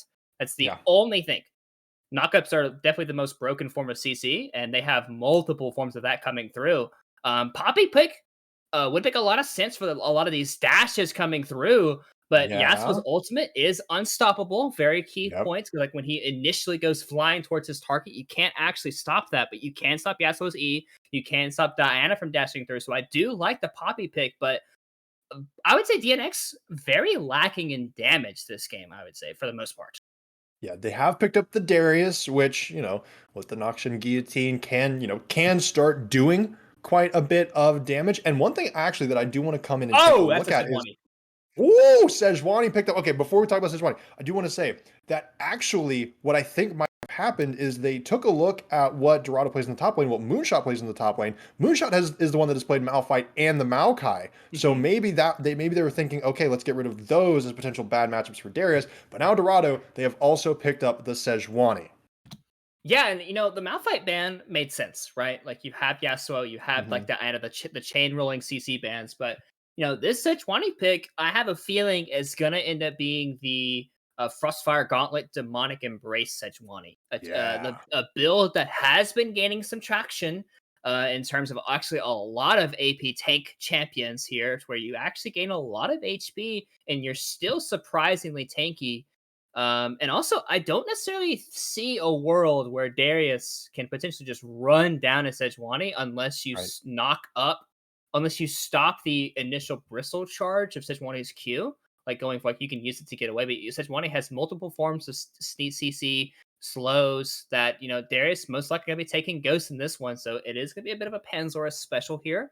And this one in Mhm. terms of actually stopping um, you know, Moonshot from getting very just like staying even in this one because Darius wants to be ahead. If Darius falls behind, Right. he's laning against a tank that's probably going to be doing some decent amount of damage in these team fights. So it can cause some problems. This is what I wanted to say though. We are getting the lock-ins, and it is actually Yasuo in the top lane and Sejuani in the jungle. We are gonna As get of now, Diana mid. as of now, You know what? True, once true. we get to Fair. 20 seconds, then we can start talking about where these champions are actually going. But yeah, you made the point, right? Sevdiff does play Diana, and this is where the curveball and some of these champions can start coming through. Is Mhm. all of a sudden like okay, Moonshot is on a carry. Kind of like I would say very similar in terms of like how I really can play some of these matchups where like a very highly mechanically intensive champion that if he does kind of get rolling, he can be very, very aggressive. Sejuani has multiple melee auto attacking champions that you can get multiple stun procs off of as well. So we will have to see where these champions actually do end up going. Um, Yeah. But yeah, right now the locks are Moonshot top lane with Yasuo, Sejuani in the jungle with Reggie, and Seftif is currently hovering Diana being locked in. So once Could 20 see. once 20 seconds gets locked in, teams are no longer allowed to change. If you change at that point, it's basically like bad manner, and you can be, sent to flay in terms Since of that like, competitive rulings yeah. chat in the Discord. So, One thing but to yeah, we'll your have to wait point. and see. Yeah, to your point about lock-ins not happening until that final 20 second, there's going to be like a minute where final lock-ins be shifted around. Is that Dorado actually lost to a Sejuani top lane? It might have even been into, I think it was either into an Irelia or something, where Ulvark on PA Night played the Sejuani top, got put super far behind, but it just didn't matter because Sejuani's usefulness is in her ultimate, and that was a mistake. Yes. I guess Sevronger was not here. Because like when you aren't, actually, Client unfortunately, it bug. was a client bug, We're so getting a client bug. it was not Sevronger's fault here. So we don't get to flame him completely. But we kind of do get to talk about these teams coming through, and we also don't get to know where these don't. champions are going still, which is kind of the Oh, man. unfortunate part here in this one. I will say the Yasuo Darius matchup is what I would consider very Darius favored. Yeah, I can Because see that. even though Yasuo is this very mobility based champion, Darius is a champion that's based around his like immediate circle. If you enter the immediate circle, you die. And Yasuo has to be in that immediate circle basically at all times to be completely useful. Sejuani has her W to like manipulate waves and just be able to like just basically control the lane state at all times, basically like for the most part. Yasuo has to enter that circle to even hit the wave, and Darius can just sit on the outside of it and say, "Hey, you want to hit? You want to touch the wave? Oh, you Yeah. no. Well, too bad." No, you don't. Not anymore. Yeah, So it could definitely be scary, but I mean, again, we won't know the lock-ins for a while, but the Moonshot again, I guess is choosing this. The Darius was locked in after the Yasuo action, so I guess this was not yeah, only a counter pick, but also. But I mean, that's the thing. Would you expect that it is a Yasuo top lane? Do you think DNX did their scouting and knew that this would probably be a Diana mid and that the Yasuo would have to go elsewhere? see, I don't know, because like we mentioned Seftif being able to play the Diana, and when you see these two champions paired up, you immediately think mid jungle. Yes. Because you have the most access to the map, you have the most access to the ability to basically just have so much impacts. Like you can affect top lane, you can affect bot lane, and you can just push waves together constantly and just move around the map so well. But when you throw Yasuo the top lane into a matchup where he's most likely going to lose lane in itself, yes, you do have Diana that can come up there, but if you're not level 6, it can be hard. Sejuani does actually keep Darius in place very, very well with Yasuo in terms of the auto attack passive from Sejuani coming through. So you do have the capabilities of potentially shutting down that champion if it were to kind of go into that situation. Sevronger has rejoined the lobby, so we are getting back into the client starting up here. So we will have to wait and see where these champions are going to be locked in. I'm very curious to see if Moonshot is going to be taking the Yasuo, because I honestly wouldn't mind it being a potential for Sejuani top, but Yeah. that also puts the Yasuo mid. And Hmm. I don't know if Sev plays Yasuo. Yeah, does he have the hands? I'll go and check real quick, but that is, that is the question. It's like, do you really want to rely on that? You know what? One other, all right, I'm gonna give you this. I'm gonna give you this one just to see if this changes your calculus at all. Sev has 9 games of Sejuani as well. I mean, I guess it's a possibility. I mean, you're landing against the Ari. I guess at this point, anything's possible here. For the top half of the map, I can almost guarantee you Zaya is going to be the AD carry and Nautilus is going to be the support here. Nautilus jungle, let's go! Clear is bad, but he can get ganks. But at the end of the day, I do think that I would, in terms of like being able to pilot the champion at the highest level, I would say Yasuo Yasuo would probably be the best into Moonshot's hands instead of Yeah. Seth's hands, personally. I agree. Nothing against Seth, but I do think Moonshot is the more of the capable player of playing this type of champion that does require very high intensive mechanics.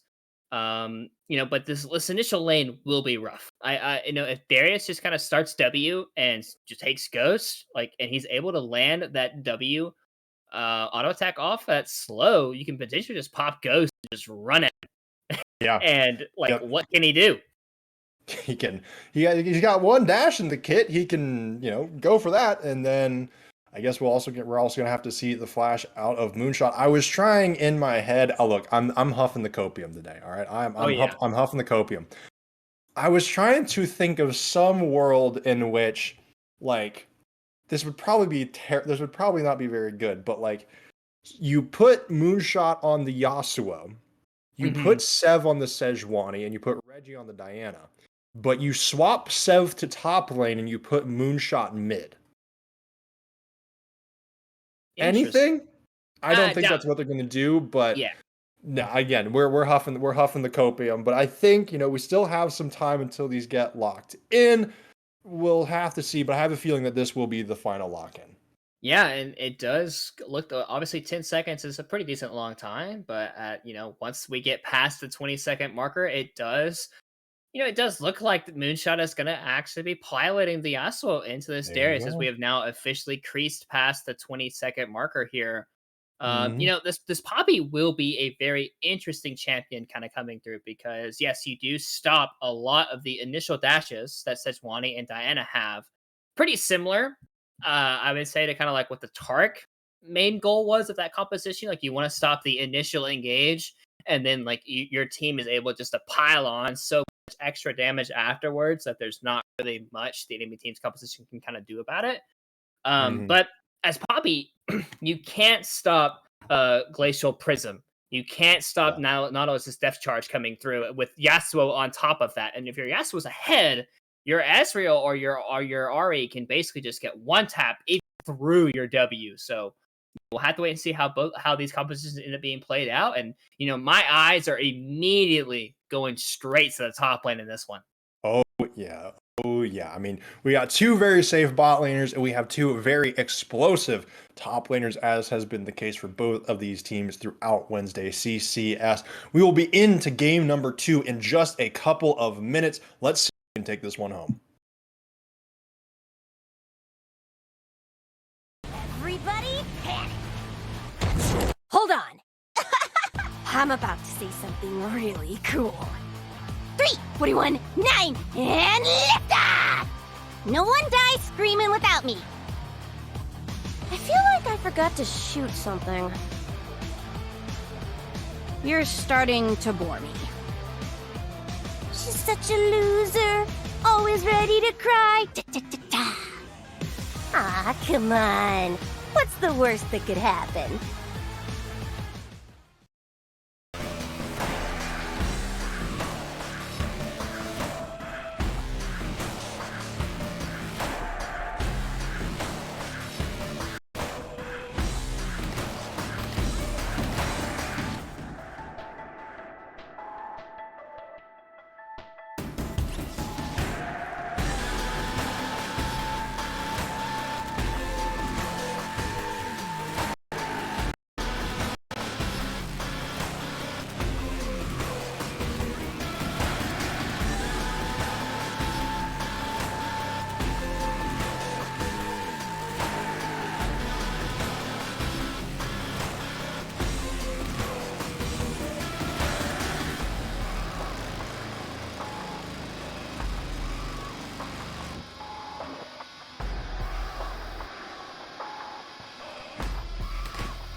Hello, everybody, and welcome back. We are running into game number 2, and both teams are running 5 men to the top side of the map. Let's go, baby. And this is a situation where both teams understand top lane that this game is going to be like the main central here.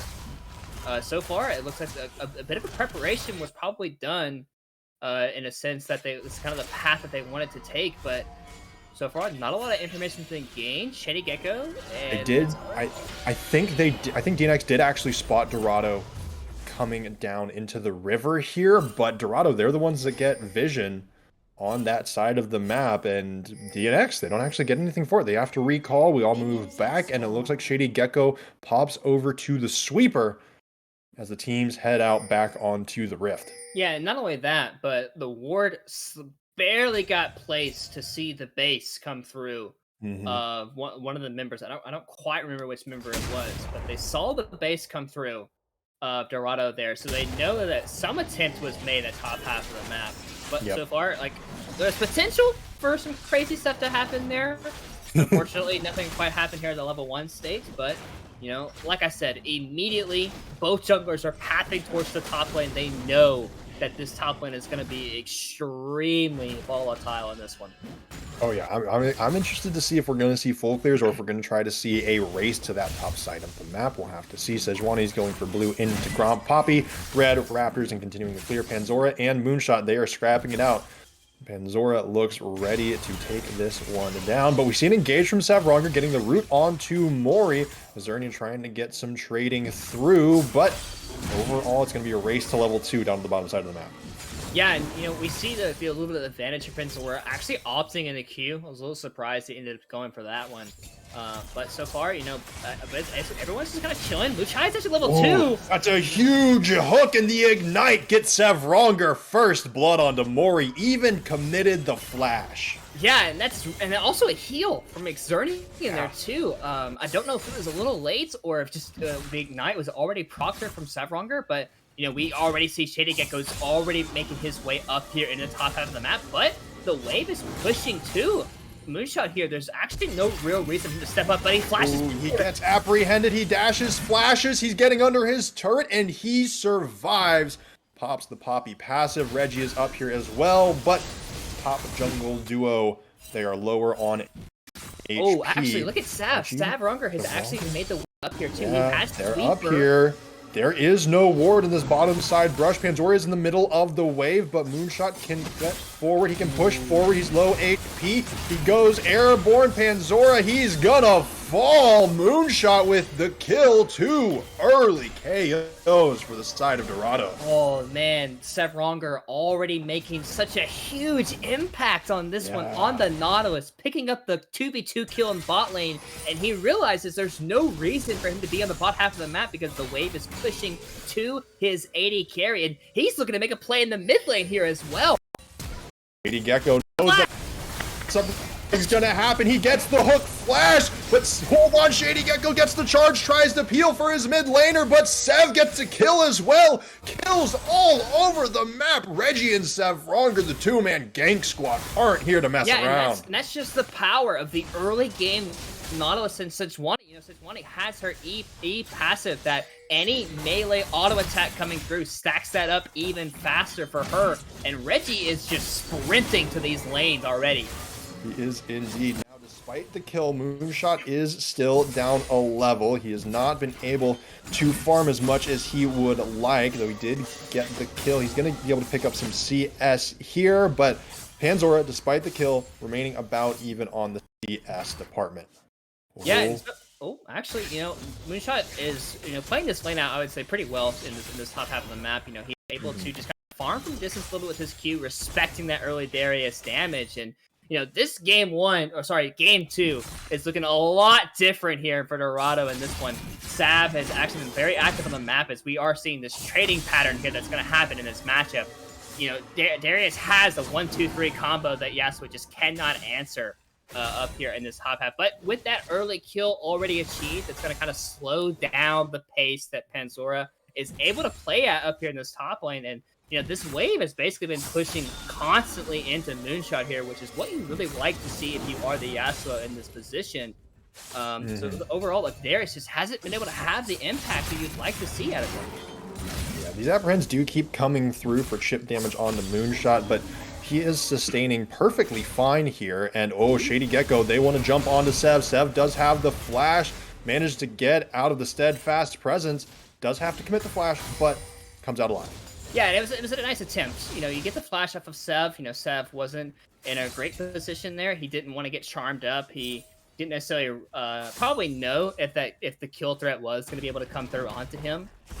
So flashes for safety instead of actually just flashing just purely for his life there. But Zevronger is back in the mid lane, but Catapult does have Spirit Rush, so this gank is not particularly easy. So more or less just wants to push the wave out here for his mid laner. And you know, the one thing that is a little different about this Xayah pick is Xayah is able to farm pretty efficiently by herself, and Ezreal Karma isn't necessarily a duo that can like punish you. They can push you in, they can chunk you out, but Xayah is able just to stay pretty far away. You can farm up with your feathers, and ultimately Nautilus just kind of has a bit of a free roam. He's already built the mobility boost as well. You know that this guy wants to be very active on the map. And Zora's level 5 here to Moonshot. Looks like nothing too crazy. They're thinking about it. Action, all chip damage, small skirmishes all across the map. One in the mid lane as well. Catasol going down low, but nobody overcommits. Nobody goes for any of the tower dives. They do not have Reggie or Zevronger to support them. Zevronger is, you know, walking forward, thinking about it, but alas, nothing too crazy happens. Sev, though, a little bit down on CS, will gain some back with this mid wave and deny a little bit from Catasol as well. That being said, 2k gold lead for the side of Dorado right now. CS relatively even. I will say, though, Reggie has 2 assists, has had a great impact on the map, and is still out farming Shady Gecko. Yeah, and that's the point that's like really important here, because typically like when you kind of sprint to your lanes, you end up typically losing out on farming, obviously farming up your camps because you're spending your time elsewhere. But he's done a really good job of continuously being on his camps. I also feel like, you know, he's picked up multiple scuttle crabs here coming through. As we are seeing Shady Gecko trying to make a play from top pad is, you know, work. So not quite able to have a strong impact here, which does mean that since he is spotted on top half, Dragon is going to go in the way of Dorado Gaming here for the first. It is a Cloud Dragon, so it's not the most impactful drag, I would say, in terms of like early stats or early pressure that you can get from the Dragon. But so far, like this game is going much better for Dorado here. They definitely have, I would say, a lot more tools in terms of like very quick, very like snappy engages coming through from multiple members. And when you have a gold lead like this, it can be very easy to just kind of layer all those buttons together. And there's not really much of a response to come through from DNX here. Like they don't really have, like they do have a couple of Keeper's Verdict. They have Mantra shielding coming through from Karma, but it's going to be pretty hard to actually layer some of that abilities coming through when you actually are getting continuously knocked up over and over again. Yeah, and you know the layered damage, people getting knocked up, that burst damage, and it also seems like Dorado are doing a pretty good job of getting a little bit of chip damage in. They're constantly pushing these lanes, and it feels like they have constant priority pretty much everywhere. Even with Panzora pushing the top lane, it's moving back and forth, and it feels like both of these teams, the root comes down onto Mori, but Muchai does not pursue it. It feels like both of these teams have decided, all right, you know what, let's sit back and scale a little bit. And if we get into a scaling game, I'm leaning kind of towards Dorado's team composition here. Well, I also just think that, you know, Dorado's composition, I would say, is a little bit easier to pull off, right? You have very clear go buttons. You have very clear champions that have like basically an order of operations, kind of. You have Nautilus and Sejuani and Diana basically going first. Actually, Mori's by himself. Zevronger is only level 5. Doesn't have the point. He predicts the flash. It's huge, and Sevdiv picks up the kill. Panzora tries to go in on the top side of the map, noting that the support and the jungler are down on the bottom side. Oh, the Noxian Guillotine comes through. Panzora has to use the Q to get the kill, 1-for-1, but Zevronger, a nasty hook on the Nautilus. Yeah, that was actually humongous there from Sav. You know, great play there, actually realizing that Ezreal does have that E, and he also still has Flash. Not opting into Flash, he thought the E was gonna be enough there, but still picks up the kill in that bot lane, further extending their lead. But we talked about this top lane matchup being as volatile as it is and how explosive this Darius can be if you enter that range that he has within his own circle. And Yasuo basically has to play in that circle constantly, and he used Flash and Ignite there, basically trying to stop Panzor, but Panzor just did not care. Solo kill onto him, also a turret plating coming through, so is able to kind of he can kind of say, hey, I'm going to put my team on their back in this one, potentially, if he kind of keeps this one going. Yeah, and now we're back in the position again of Panzora. He's putting his carry pants on, he's strapping on his backpack, telling everybody to hop in. All right, he's going to carry up the mountain, both in the snow, both ways, uphill. But again, praise a little bit, turning to Dorado's last series.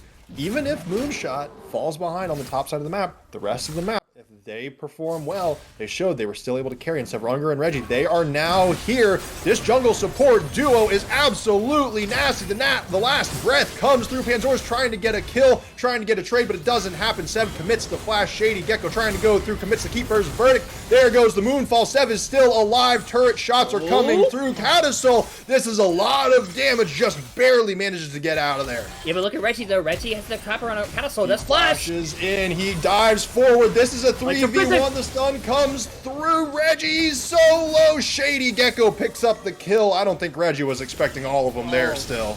Yeah, Reggie just a little bit too far. He wanted to pick up the kill on the Catastol, just didn't quite have enough damage there to pick up that kill. So we are seeing some pretty good trades here happening after the kill onto Panzora there, but we see the reason why I said this Nautilus pick was going to be so huge. The point and click ultimate, that's a knockup into Yasuo, into just the layering of CC here for Dorado's composition, just makes the game so easy to play. And yeah, you're a Darius, you're a very big, beefy meatball, but if you just get layered to CC where you actually just can't play the game, it doesn't even matter in the top half of the map. Yeah, and that was, we're seeing Reggie and Sevronga just make such good use of these two very strong CC ultimates. Wherever they go, somebody is going to die. Sevronga now in the mid lane. Sevronga chilling out in this bush. Shady Gecko is here. The ward over the wall will give him away just a little bit. Sev's Crescent Strike does not hit, but Sevronga is here, commits the hook. The Glacial Augment comes through. Catastol trying to get away, but Sev with another kill. Reggie goes over the wall. I don't think he expected two there, but Shady Gecko keeps them away. And now Panzora trying to get another trade on the top side, just pushes the wave in. Yeah, and once again, another kill set up basically by Sevronga. This guy has been having a monster game on the Nautilus, and this is what you want to see out of this pick. This champion is the champion that is enabling all of his teammates to perfection in this one, as we are seeing Shady Gecko trying to stop Sevdiff from potentially taking too much of this mid lane tower, but he can't actually do too much here in the top half of the map. But Sevronga back on the top, and that does have Death Charge available. Here it goes. He tosses it out. The last breath comes through, but Panzora is still quite healthy. He has the ultimate. It goes off, and Moonshot does fall. The 1-for-1 trade comes through, but the kill goes on to the Nautilus. Yes, but actually, it's a pretty good trade there for Panzora. Actually, Shady Gecko's wrapping around. No flash. Sev just tries to make something happen here. The Moonfall comes through. Catastol has to dash out of there. The charm. Shady Gecko goes with the dash. The Q2 doesn't hit. Sev survived for a while, but not long enough. Yeah, once again, Sev being punished here in the mid lane. That's been like several times this game where he's basically got wrapped around by that same corridor.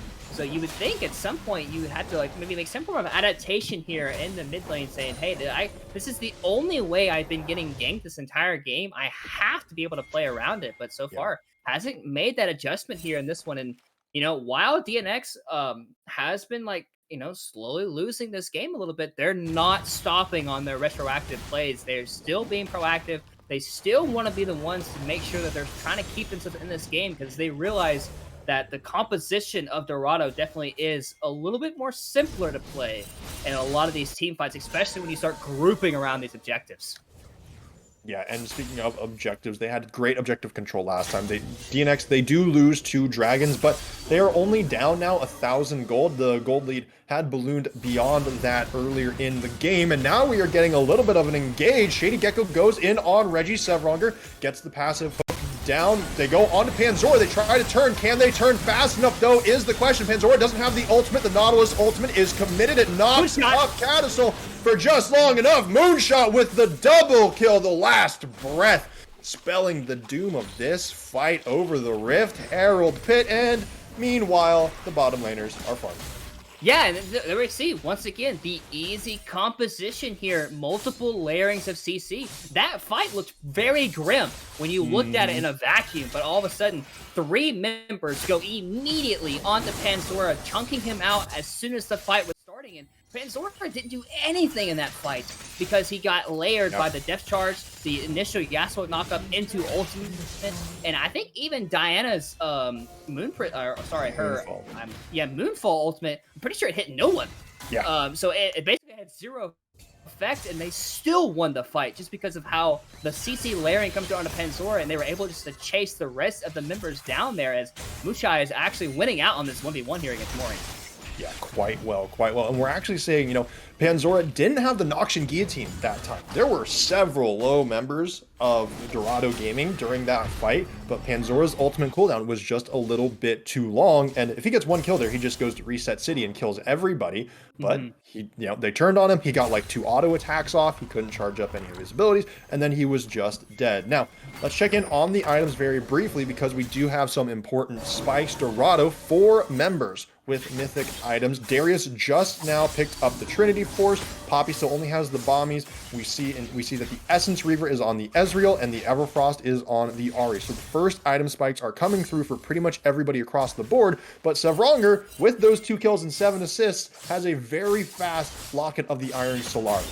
Yeah, and that Locket's actually going to be pretty huge in some of these fights. You know, that AoE shielding coming through, also the extra armor stats that you give to your teammates around you is just very nice. Like, obviously, it's not something that's going to appear on a stat sheet very, very easily, but in terms of just, like, a small damage of increments coming through can very easily change the fight. Sav is actually looking at mid lane, but he's getting wrapped around. Oh, he tries to go for the Hex Flash, but Shady Gecko is there. I don't know if they saw, if it was a prediction. The kill comes through, and now Sev, if he goes over the wall to try to support a huge breath. Reggie gets 1, and all of a sudden, that fight turns for Dorado. Moonshot picks up the 2nd. What was that? Rift Herald dropped in the mid lane. Sev did with a huge Moonfall, and it's the combination of last breath there from Moonshot as well. It looks like the Rift Herald that's going to crash into the mid lane tower, but I'm not going to lie. That was probably the most obvious Diana ultimate I've ever seen in my life. He was just waiting and waiting for them to turn around that corner, and as soon as they did, he goes immediately onto all 3 members, landing the key ultimate there.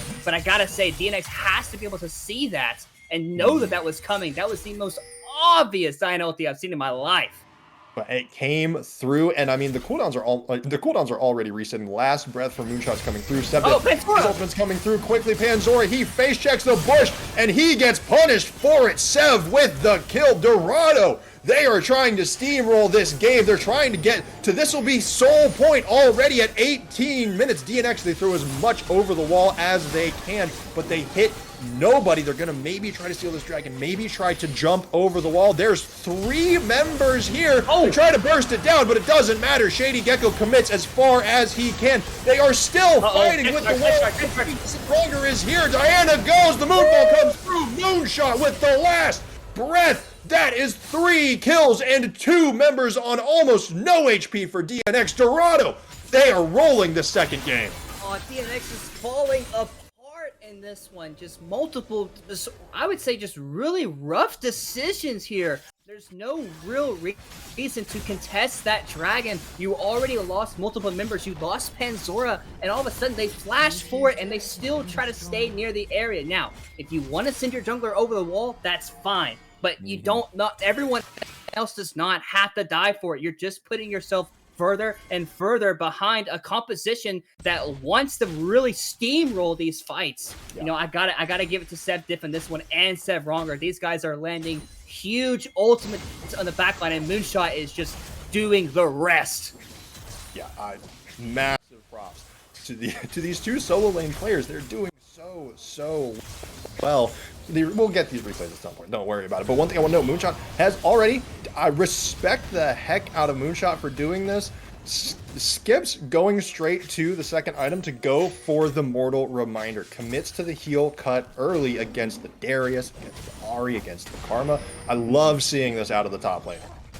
Yeah, you know, I gotta admit, like, they're in a really strong position here. You know, this composition, like, it likes to burn out very, very quickly, but when you have the goalie that you do, like, you can just go forward on basically anyone, and you can just layer the CC, and no one is tanky enough to survive that initial engage. Like, even Panzor, like, if you have Last Breath, Glacial Prison, Moonfall, all on the same target, or even multiple members, like, there's just nothing you can do about it, I guess, as it's gonna be composition, so... But either way, guy does have... Moonshine! A great flash just dodges right past Shady Gecko. Yeah, honestly, Flash was kind of unnecessary. You have Featherstorm available, which is what makes Saya such a strong, self-peeling champion in this meta, but wanted to be safe here in the mid lane, didn't want to lose out on too much of the HP there, so opting into using the Flash instead. So, you know, obviously it's like, it is a use summoner spell, and it does kind of keep the Xayah a little bit healthier in this lane, but I will say a little bit of a panic there, so... You know, if you are Dorado, it's important to take a deep breath here. Yes, you're winning this game. You are in full control of this one. But at the same time, we've seen them go just a little bit too far in some of these situations and give away kills over to DNX. So we have to see them still be cool and calm and collected, controlling these fights. And then when they get an opportunity, they need to be very explosive. No hesitation from Dorado in this one. Yeah, and we've seen, you know, they've been pressing their go buttons really, really well so far in this game. They're hovering around the Baron pit, but they're not going to do it. They're just getting vision. Dragon is spawning in 2 minutes. We'll have to see if they're... Oh, Mori. Oh, there it is. Mori commits the flash, but the Nautilus ultimate will follow you. He gets stunned up. The Glacial Prison comes through. Mori gets hooked again, but Panzora is here. Sevdiv with the Moonfall. Reggie with the Glacial Prison. This is so much damage. Panzora falls. Sev is gone. Golden Shady Gecko. Oh no, he will fall to Moonshine. This is a phenomenal play for the side of Dorado Gaming. I said they weren't going to the Baron. They're going now. Yeah, and this is exactly what I talked about with this Nautilus pick. Ezreal used E, Flash, and gained so much distance, and it just did not matter as he was just chased to oblivion. And like he actually he couldn't have played that situation any better than what he did. He could have he got over walls, he gained a lot of distance, but the chase down effect coming through of Dorado just made it. And also that entire fight, Moonshot wasn't even there. It was a 4 versus 5. That just shows the power of this composition when you get that strongly ahead. Yeah, this is, I mean, and now, you know, the next dragon spawns in about 45 seconds. You know, thinking of some cooldowns are still burned. Flash on the Diana is gone. Ignite on Nautilus, Ignite on Diana, those are still coming up. But Panzora's flash is gone. Mori's flash is gone. Zernian's flash will be coming up here soon, but the heal is gone. These are key summoner spells that DNX is not going to have for Soul Fight. Yeah, and this fight is just not going to be easy. Like, you can't approach this Dorado Gaming team. You just can't. And this is Soul Point, and this Soul is Mountain Soul. So your team is already lacking damage, and the team is potentially going to get a shield on top of that for free?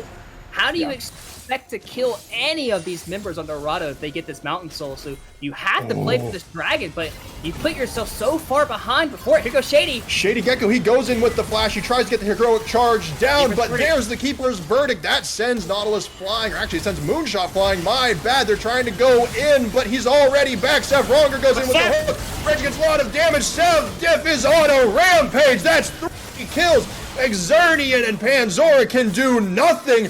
That is the ace. Dorado Gaming, they have the Baron. They have a minion wave. These respawn timers are short. They're going to pick apart the base and get the Drake at the same time. Mountain Soul for them.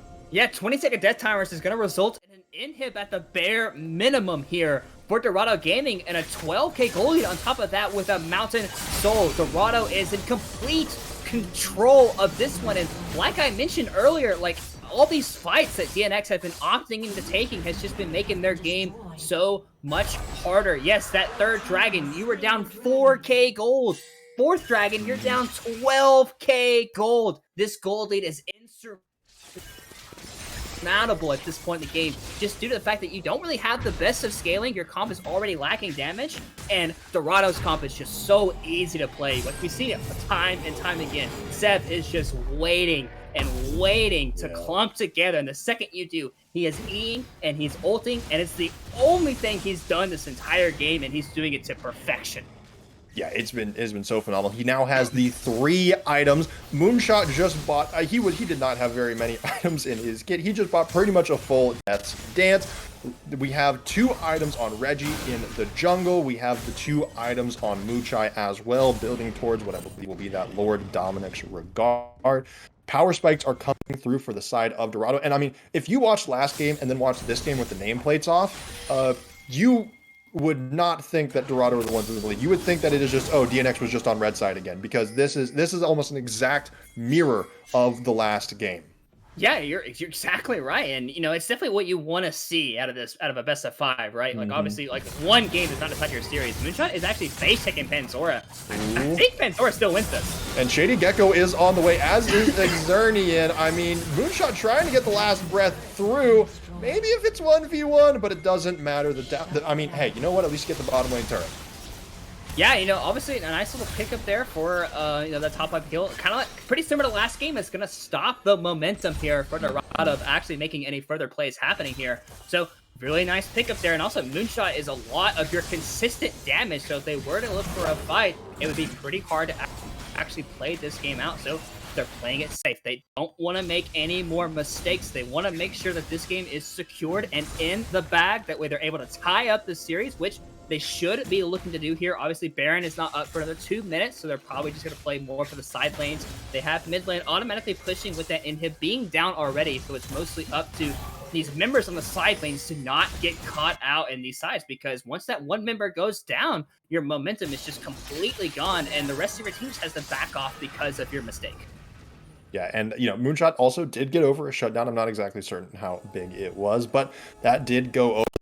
There are still shutdowns remaining on 3 members of Dorado, but they're looking pretty strong here. Again, the item spike, no other big item spikes came through this time around, other than the Abyssal Mask on the Nautilus, which, hey, you know, that could be pretty relevant. This Nautilus, I mean, Sevronga has just been an absolute menace on this thing. It's as a Nautilus fan myself, this is always so fun to see. It's not just a Jerry counter, folks. It's just a mobility counter.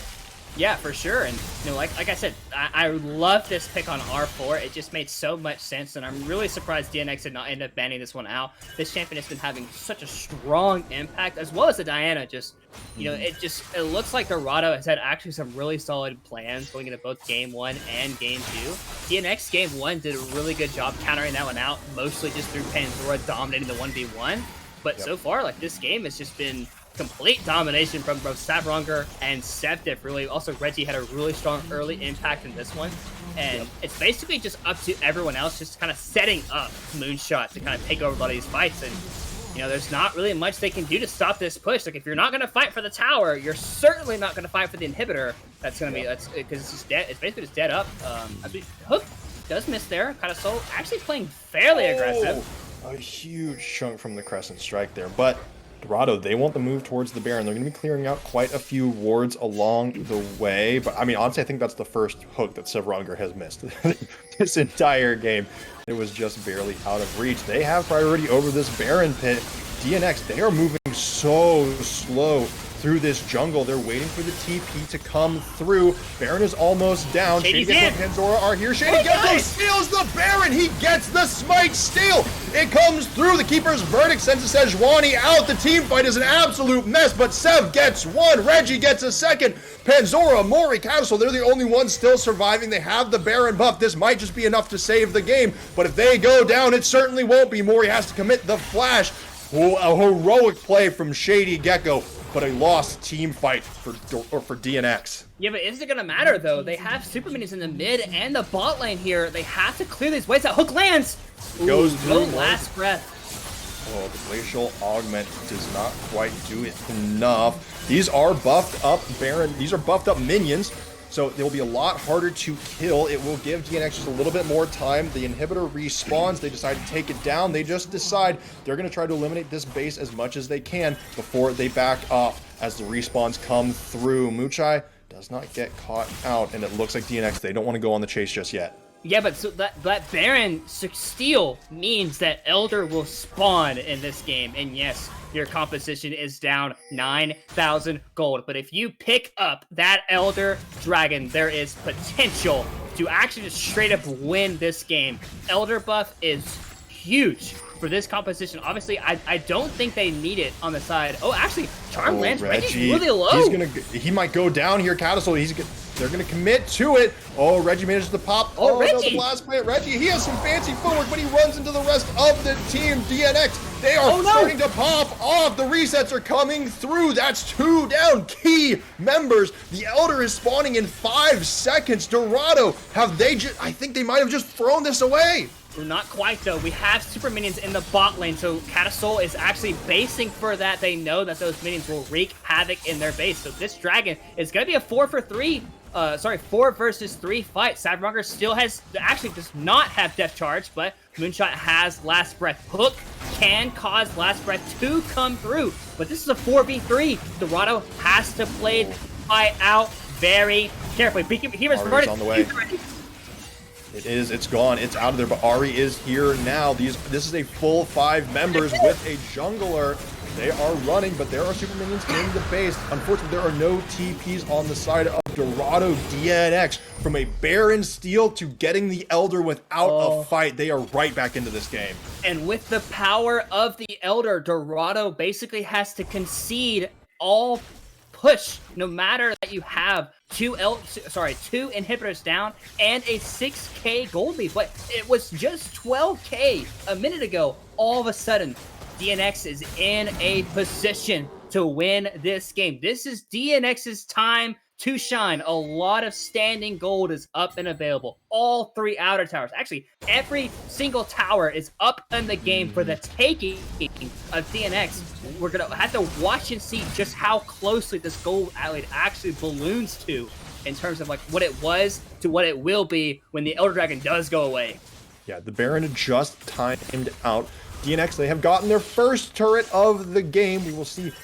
Looks like they're trying to rotate down towards the bottom tier 1, but we are getting some recalls coming through. I mean, hey, first turret of the game, you absolutely take that. That cuts the gold lead down to about 4,500. Dorado, you said it before, they just need to take a breath, relax, recharge. There's, the gold lead has shrunk. They are fighting against an Elder buff. It still seems that they are in pretty good control of the game, though. They still have the Mountain Soul. Yeah, they will be in control the second Elder goes down, but with Elder still up and available for DNX, these fights will be hard. So, and it's also just very risky. You don't want to play for this. Actually, Catastol is like pretty far out, but none of the actual members are around him, so no risky to use there. But Reggie could look to be pretty aggressive, but a lot of the members from DNX are starting to come up here. They're making their way. Actually, Catastol is looking. Wants to commit to it. They still have the Elder buff, but there is a lot of HP on Reggie as well as the Mountain Soul Shield. They've chewed through that. DNX, they are posturing to play aggressively. The Elder buff, it's only going to be on for a little bit longer. They don't have much time left. If they want to fight, they're going to have to force it. Yep, and Baron will be back spawned when the Elder Dragon is gone. So so Dorado will not have to worry about that coming through, but the Elder Dragon probably has about another 20 seconds or so of availability time, which is why we're seeing Dorado still posturing forward. They know that this Elder Dragon is going to be despawning, and they know that they have the advantage in this game when it does go away. Panzora is looking. He wants to start this fight before Elder goes away. Yeah, they are playing aggressively. It's a constant back and forth. This is a game of footsies, but the Elder Dragon is gone. The buff is out of there. We did see, we haven't seen DNX win a team fight, right? Not a full team fight. They've gotten some picks, but they have not won an outright 5v5. The Hook just barely misses a pixel away. Ooh, the True Shot Barrage, it takes off the Mountain Soul shields. That could be big. The Wind Wall is there, but it doesn't block anything. The turret does fall. That is what Dorado were after. They want to go for the inhibitor next. DNX, you said before, they didn't fight for the turret. Why are they going to fight for the inhibitor? The Hook comes through, but Mori with a fantastic Mystic Push, a shift. Oh, the Keeper's Verdict gets 2. Reggie and Sevron, they flash out there. Panzora wants to go for the resets. He gets hooked in, but the Moonfall comes through. Moonshot has slain Mori. Panzora is still alive, gets 1. Did the resets come through? No, the ultimate was already used. A huge Oh my goodness, a huge kill coming through for Panzora. Double kill. He wants to keep going. The chase is coming through. Sevronger and Muchai, they are falling apart. Sevronger tries to save his ADC, but it doesn't matter. That is the ace.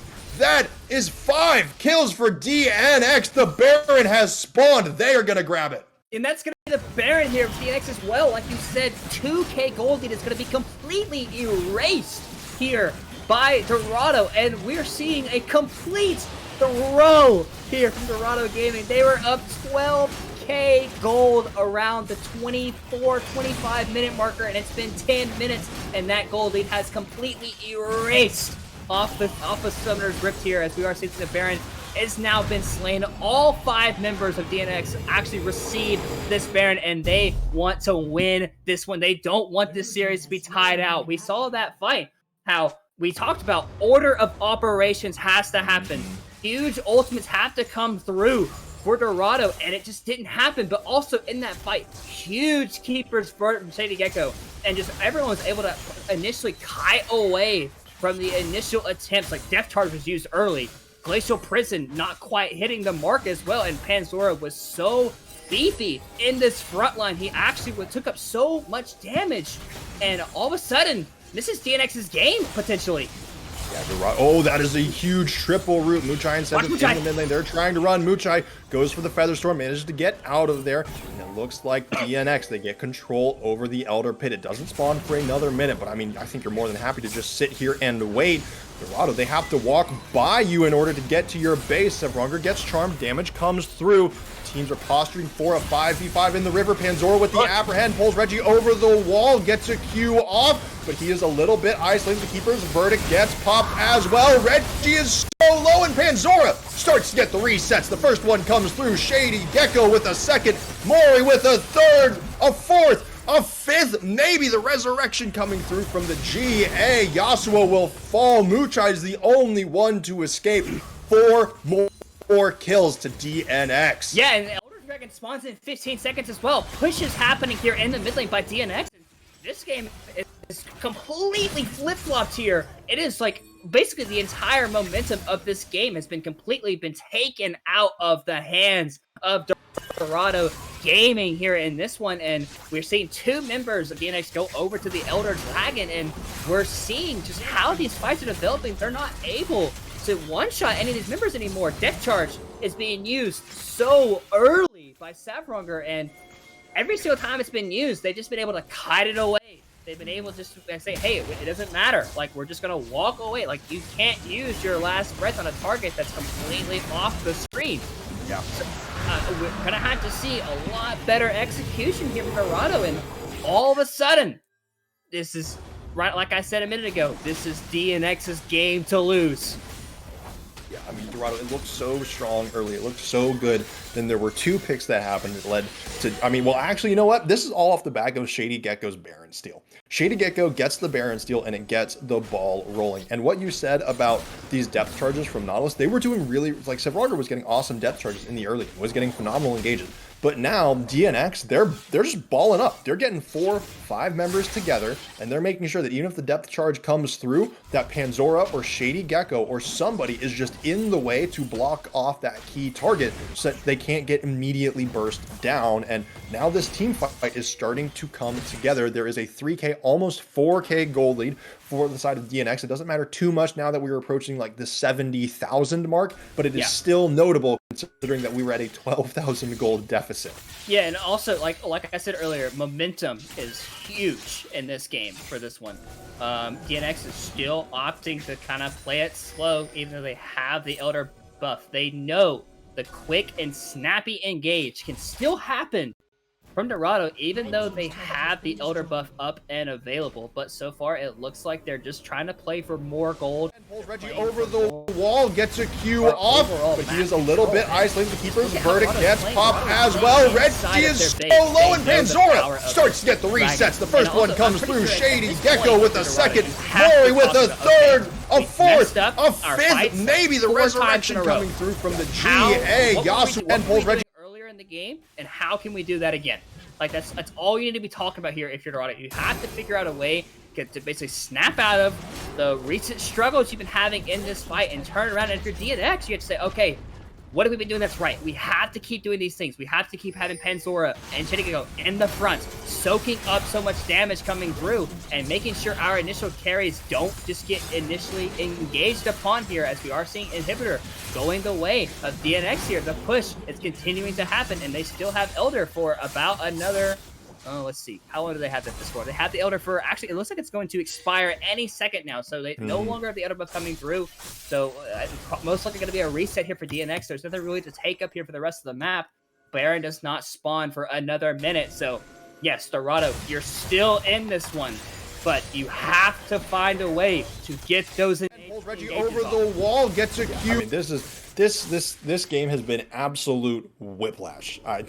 Dorado, I mean, you said it was like it looked like Dorado was just gonna have this game in the bag at like the 20-minute mark, and now we're at 40 minutes. DNX feel in control, but if I'm being entirely honest, it feels like it might even still be able to go either way. Yeah. That said, DNX still has more standing gold that can be, be injected in burst. Darius is at 5 items now.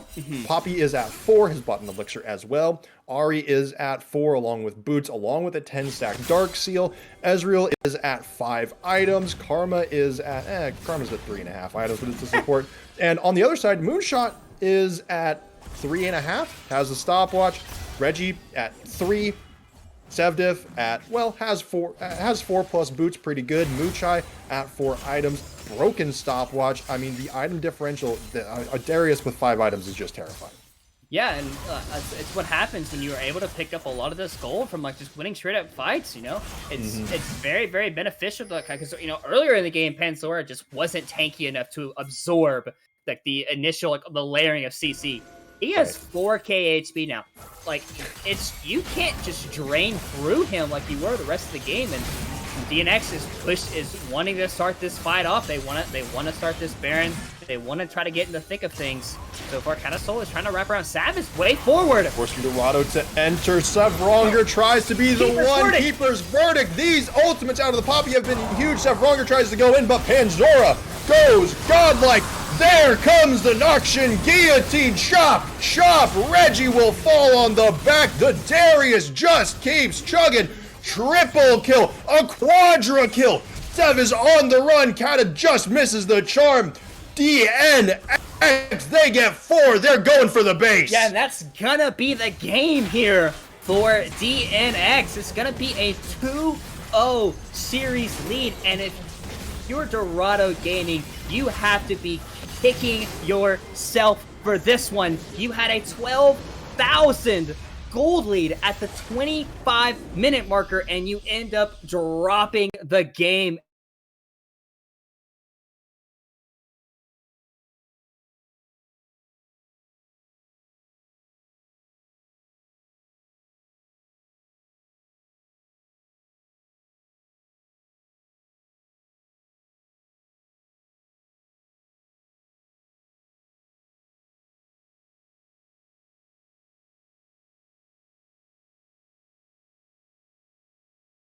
Go forward and on the rest of especially this next game, because you don't want to give Dorado the chance to swing the momentum back in their favor. They've just won a best-of-5 series against TA Knight. They know what it takes. They know what it takes to take this series into 5 games. So they've been here before. They can potentially do it again, but you have to stop it here. You can't let it go to 5. You want to take it a quick and easy 3-0, especially kind of after how this one went, because that game should have been DNX's.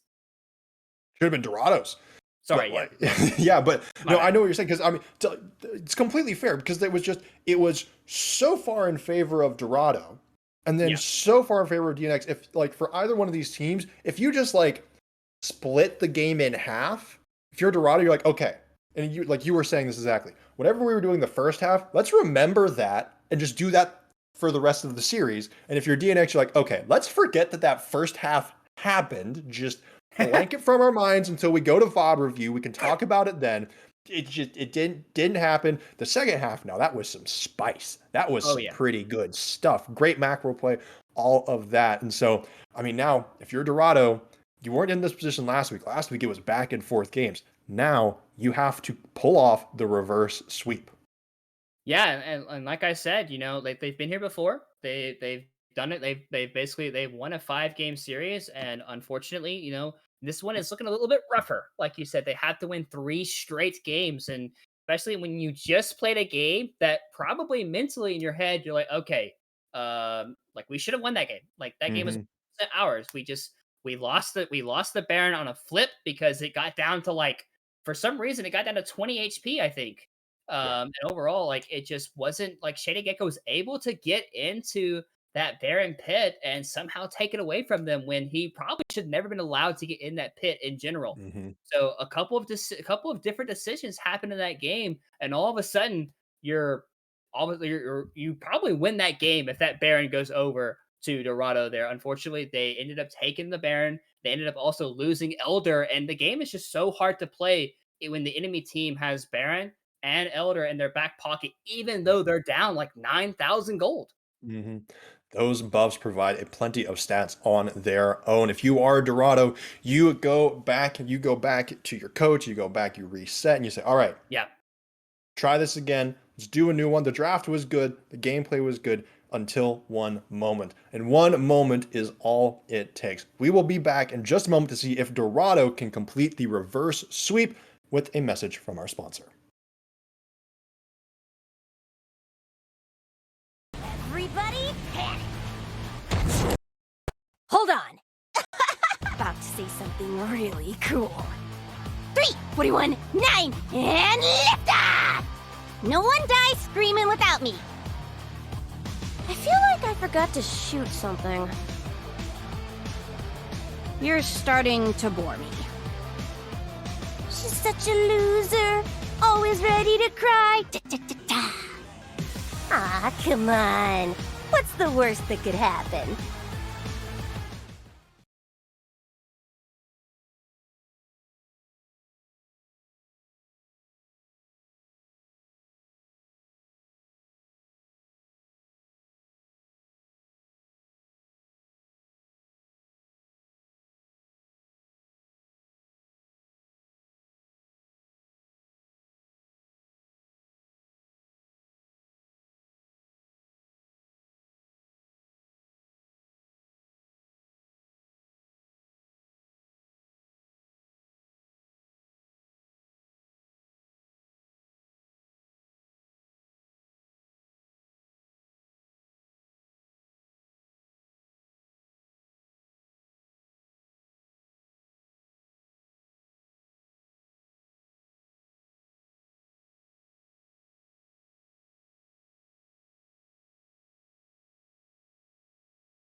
Hello, everybody, and welcome back to the CCS match between Dorado Gaming Omega and DNX. Dorado, 6th seed, coming into playoffs. DNX, the 2nd seed. DNX, they've taken the first 2 games in 2-0 fashion. First one felt a little bit like a stomp. Second one, I mean, if you're Dorado, you just don't want to talk about that. Yeah, and it was looking like a stomp, right? For the first it 25 was. minutes, like you had like a 12K gold lead, and all of a sudden you lose Baron off of a steal, and then you ended up getting caught out before the Dragon Pit with Reggie, so you're not able to Mhm. even contest with the Elder Dragon. And all of a sudden, when you pick up those major objectives that late in the game, that much power, even though you're down significant amounts of gold, was able to propel them to pick up that victory there for DNX. So, we'll have Yeah. to wait and see how this one ends up playing out. But we're back on the same sides that we saw in game 1, that we saw DNX basically stomp out Dorado Gaming in game 1. Yeah, and we saw in game 2 Dorado adapt their draft to what DNX had played in game 1.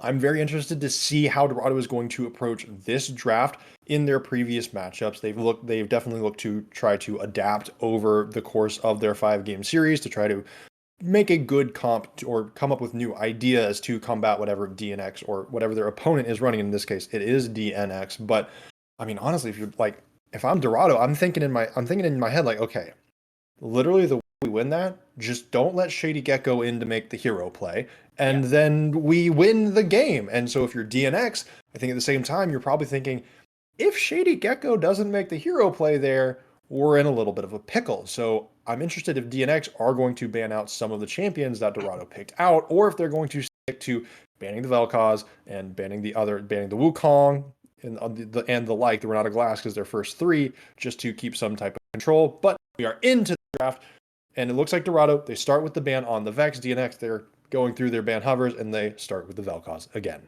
Yeah, I mean, I would assume both teams are going to have relatively the same bans that we've seen so far. Jinx is back on the ban table here for Dorado Gaming in game 2 after the game 1 performance. But if you're DNX, I think you've kind of solidified yourself as picking up champions. Actually, that's a Yasuo ban.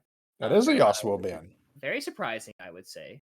For some reason, like they just want to go ahead and take away that champion in terms of, they just, I don't know. So I'm gonna disregard that ban for a moment. Yep. But if you're DNX here, obviously Dorado does have first pick in game 1. I believe first pick was the Graves for Dorado Gaming. It didn't necessarily Yes. have the most impact in the world. Actually, GP banned away here by DNX because they Wow. thought that the first pick was going to be the GP, leaving up the Wukong here. Which, like we talked about in the pre-draft of this series, Wukong is a flex for this team, as actually played by Reggie in last series against TA Knight. So trying to bring that champion back out. So we will have to see whether or not that's going in the top or the jungle positioning, but it does kind of give you some leeway. But it does kind of force DNX to ban away their own GP away, but Catasol being put right back on the Ahri. Like we've talked about many, many times, this guy just will pick his mid laner very early in rotation, and like this guy has just been such a rock for this team the entire split, and Yep. he is just continuing to show why he is just very promising mid laner. Yeah, indeed. And again, on the Ari pick, performed well in game one, even in game two when Sev was having a phenomenal game. Part of that was DNX just walking into his ult. Part of that was Sev having good positioning and playing really well in the Diana. Vier, aka Catasol, was still having a very strong game on the Ari, and whoop, a little bit of a visual bug, and it looks like it is a Graves pick Yes. out of DNX. So top lane, maybe jungle, a little bit of the opposite of what Dorado picked game one. I could see it going either way. It doesn't really seem that much like a Panzora champion, though. Yeah, and Dorado Gaming actually locking in the Diana Whoa. as well as the Senna, so they have they're very confident that Sev was able to perform on this Diana pick here in this game. Also the Senna coming through kind of does bring a bit of a 2v2 power, like I guess differential in that bot lane. There is no guarantee that Senna is the AD carry. We talked about how the support for Dorado Gaming Omega Savronger has played these like a kind of non-traditional support champions. And I don't know if you remember this, Thunder, but a long time ago there's a bot duo combination that was Wukong Sinnoh. Yes. I don't think it'll be the bot lane duo for this composition here for Dorado Game, but there The is threat is there. a possibility, right? Yeah, exactly. Yep. It's a possibility. It was a combination that was used for a while because like you can't see the Wukong going like with the Senna E, and you can just have that quick snappy engage coming through, and it's actually a lot of damage, and it allows the Wukong and the Senna kind of to farm together. But there's like Mhm. the whole thing behind them being a duo. So it's like, is it a possibility? Probably not. Or I guess like is it the duo that we're gonna see? Probably not. But with Wukong Right. being picked this early, it kind of gives you like that idea that it could be, right? I Yes. like the Poppy Bam. They have a very similar composition what they had last game. Wukong Diana very reliant on their dashes. Poppy stops Mhm. those. And we saw the havoc that Poppy was able to create Yeah. as the game like went on. Obviously, like a very low HP champion as the game was initially being going on, but in this one, it is actually going to be taken away. So we will not be able to see that grounding champion or like that dashing stopping champion in this one. Um, as a reminder, it is Graves here for that second pick for DNX, so most likely going to be Pansora piloting that champion in the top half of the map. So we will have to see. Actually, it could technically still be a Shady Gecko pick. So both top winners still had their pick kind of not necessarily shown here in terms of Right. what they're actually looking to do. We'll have to wait and see what this pick is, though, because typically you want to give your counter pick to your top laner here in this situation. But if you want to leave the flex open, you pick your support here on R4. Right. So this might confirm where the Graves is going here for DNX. I would assume it's Graves top. And with Zach That being, probably confirms it. yeah, with Zach most likely being confirmed, it's probably going to go in the jungle. Yes. Obviously, Zach support is a thing. It's not a great thing, but it is a thing. But most likely it's going to be Zach jungle, Graves top here, leaving the counter pick for support. I do kind of like this because there's potential for Dorado's Gaming's composition to be pretty wacky. Yeah. And obviously it's going to solidify here. If that Trinity gets locked in, Wukong's bottom. Wow. Yep. Well, So- no, Diana mid still a possibility. That Wukong is true. jungle That is still true. a possibility. Okay. Sorry. I want the Wukong to go in the bot lane. No, Okay? honestly, I agree I'm- with you. I agree with you. I just sometimes I have to not be the one on the coping. I know, I Okay. know. I know. Okay, so we'll have to wait and see. If this is support locked in, then obviously it's gonna be Wukong jungle. Right. Unfortunately, Set. okay. So okay, all right. So Dorado's composition, there are okay. Most likely the common support is set. That's the Yes. The uncommon one is Senna with a pairing like Set or Wukong. Yes. Set can obviously go top lane. Trinamir can go top lane. Like Wukong can go top lane. That is true. And Wow, I mean, this is there's- very spicy. there's once again, there's kind of all sorts of possibilities, but DNX Xernian pulled out the Taric once and is pulling out the Taric again. Wow. Had a great performance on it in game number one. I'm interested to see Dorado. I mean, they don't really quite have that same kind of just, you know, unga bunga comp. Just everybody press R at the same time and go in. This is a different style of unga bunga comp where you're Yeah. just trying to punch people in the face really hard. Yeah, this is a composition that I would consider like an ape composition. You just kind of Yes. ape at them, and you're like, we hit them very hard, very, very quickly, and Hmm. you hope like that you're winning. Because if your Yes. composition is losing with it, like if your composition is ever losing in this game, if you're Dorado, like, it just becomes so hard to play. Yeah. Eventually we will get to know where all of these champions are going.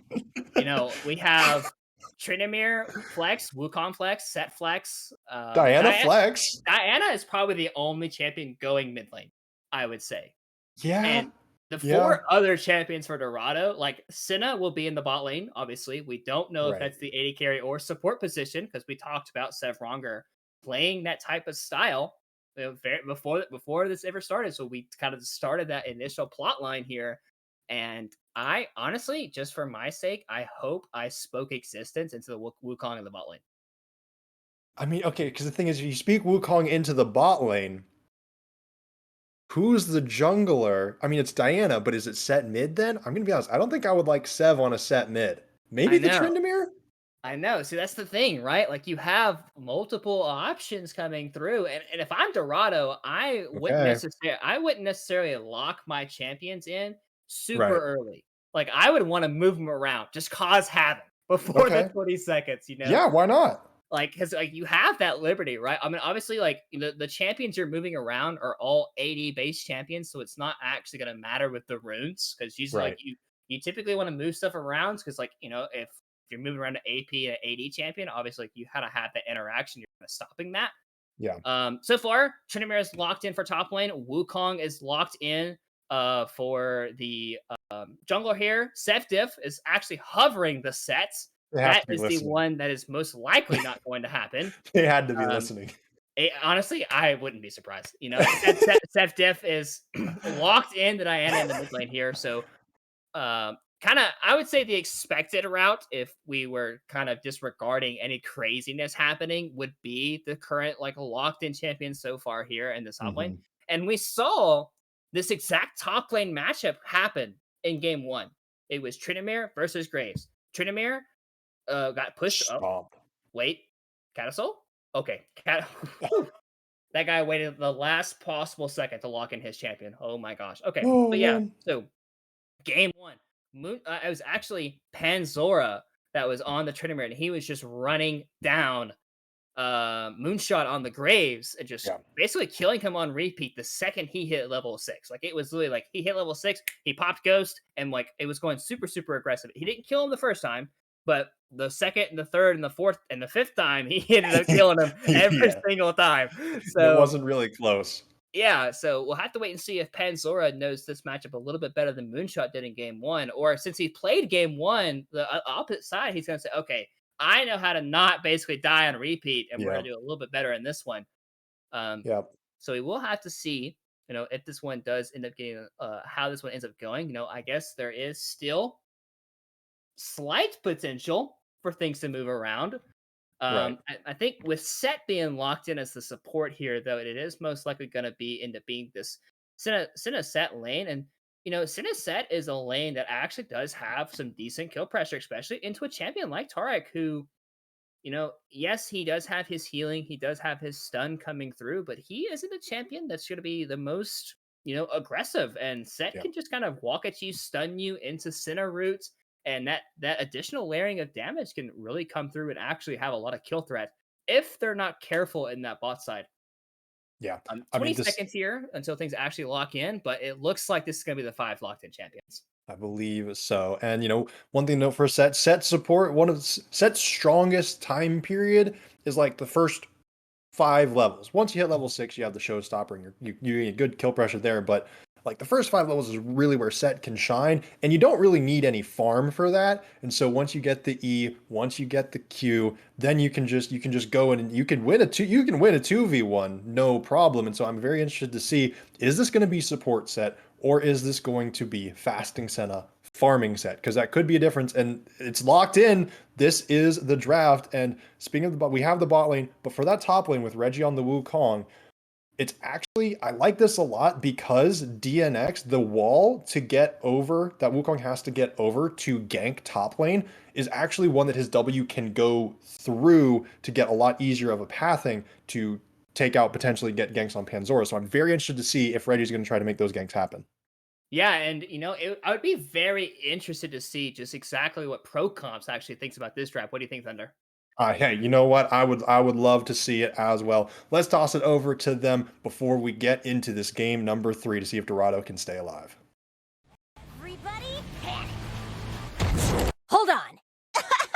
I'm about to say something really cool. 3, 41, 9, and lift off! No one dies screaming without me. I feel like I forgot to shoot something. You're starting to bore me. She's such a loser, always ready to cry. Ah, come on. What's the worst that could happen?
Hello, everybody, and we are into the game. Orion and I had a very terse discussion about whether or not lethality set was actually viable. Don't listen to him. I'm not going to say who won the argument, though.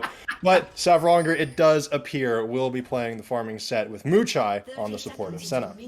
Yeah, and this is a pretty interesting style, I would say. It does allow Muchai to just kind of play a little bit more aggressively with the Senna. You don't have to worry about farming. You can more worry about just picking up as many souls as you can possibly can do. One crucial thing. I would actually wait. Muchai is He just been caught gets out, a deep ward.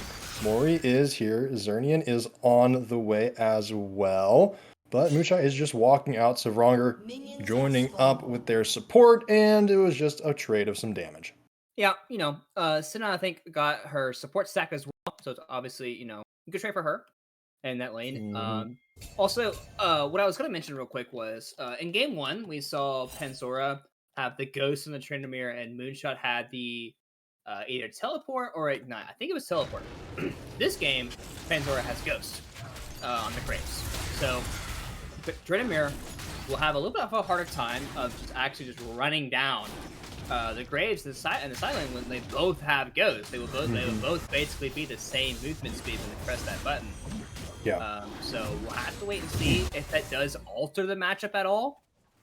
Because obviously Tryndamere does have the slow coming through from his shouts. So that is a little different.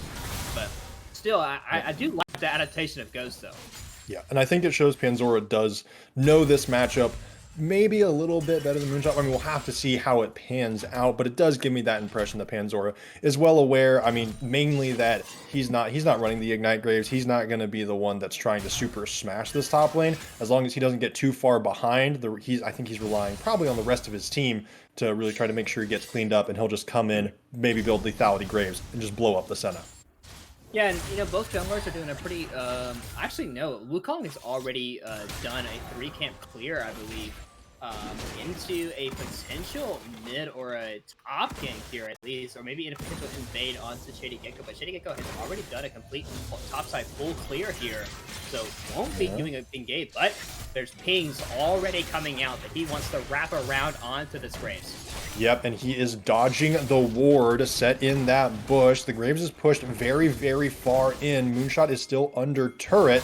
We get briefly sent over to the mid lane. Panzora, though, dashes over.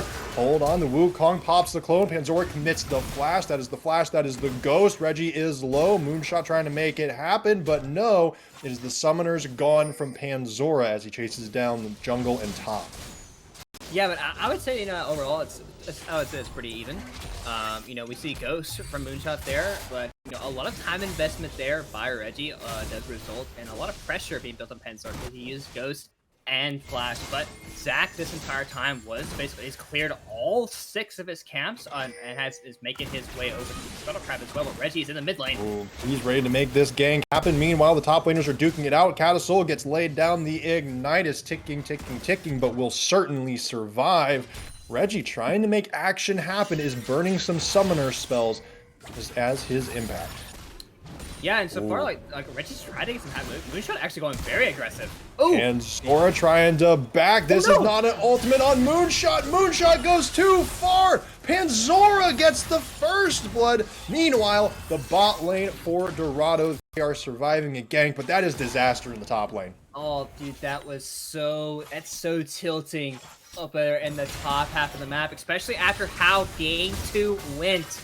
You were dominating that game 2, especially even top half of the map. You were controlling Panzora up in the top half of the map. But this one, you had a chance to make a play. You went just a little too deep, and ultimately, it's gonna hurt because not only that, but the wave is pushing against him up in that top half of the map, and Graves has got a very early Warden's Mail. Yeah, that is a juicy wave for this Graves to collect on. Maybe Moonshot wants to dive again, but I seriously doubt it, especially with that Warden's Mail pickup, providing just a ton of additional resistances, additional armor there.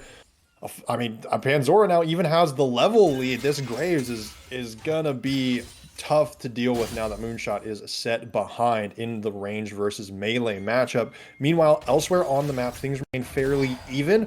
Reggie is down slightly in CS as Shady Gecko comes back out on the map to start their second clear. But I mean, that is, that is Golden Panzora's pocket, and that is never something you want to have happen.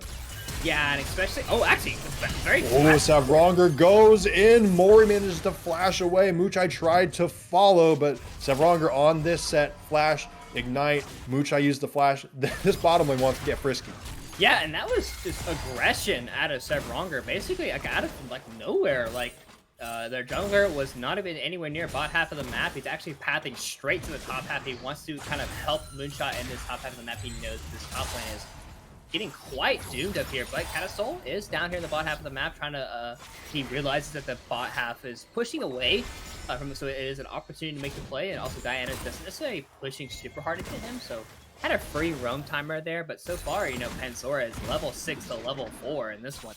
He is just completely dominated the top lane after that one kill. Yeah, I mean, after that collateral damage, the collateral damage is live as well, which is providing constant kill threat until Moonshot can hit the level 6. Panzora has just, what is that, like 10 caster minions just chipping away at the turret here. Moonshot can't even approach the caster minions until right now to try to clear these away. A free plate going into Panzora's pocket as Moonshot clears out the wave, and Reggie hasn't even been able to go up and say hello to try to make, get this wave pushed out. He is just going back down to the bottom side of the map to clear out more of his jungle. Yeah, and until Moonshot just hit level 6. So he can fight back. Actually, 2v3 down here. Goes in with the face breaker, commits the W, but now Shady Gecko has arrived. Muchai is slow, trying to walk away, gets the root onto Shady Gecko, is in the mist, is maybe going to be able to get out of there as Reggie comes over, comes in for the gank. Reggie is slain. Mori Xernean is going to fall shortly. Shady Gecko is on the run. Catasol gets here a little too late. The charm goes through. Reggie takes a lot of damage, but Muchai with phenomenal heals to keep the team topped up. Oh, that was a mechanical disaster there for DNX in the bot half of the map. At first, it was Shady Gecko using Q1 and Q2 on the same target, so not actually keeping the Senna in place. He tried to do the minion, but I think he originally misclicked either the Senna or the minion, and he ended up just queuing Senna both times, so it wasn't actually able to pull the Senna together and actually apply any CC to her. And then Xernean wanting to land the flash stun there like we saw in game 1, but instead misses on to the straight line moving target there. So pretty unfortunate there for the bot lane of DNX, I would say. Yeah, and they get punished for it. They both die. Shady Gecko manages to get out of there alive, but that is, that's gold into the set's pockets, it's gold into the Senna's pockets, but more importantly, I think that's gold into the Wukong's pocket. We have seen this thing do some crazy carrying, and just because it's in the jungle doesn't mean it can't do it. Already level 6 for Reggie. Yeah, and we also saw this Wukong being played by Reggie, I believe it was, against TA Knight in the jungle, and the guy had a very solid game. So we've definitely seen it before. We've seen this Wukong piloted at a very high level. So as we're seeing, Mori just getting caught out once again to slow landing. Ooh, Savronger goes in with the face breaker, and there's the showstopper. Mori gets taken back. The W comes through, and Savronger takes out Mori with the ignite. Xernean falls as well. A double kill for the set. Savronger popping off.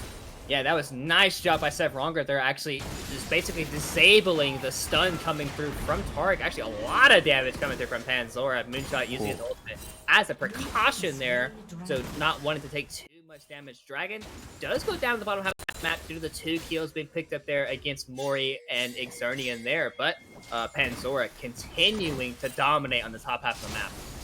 Yeah, and I mean, if you're a Moonshot, the best thing you can do is not die, so the ultimate is great for that. The ultimate is currently down, though. Shady Gecko is on the way. Moonshot does see them on the ward. Zac flies over the wall. The Dawning Shadow comes through for a good shield, and Moonshot remains safe for now.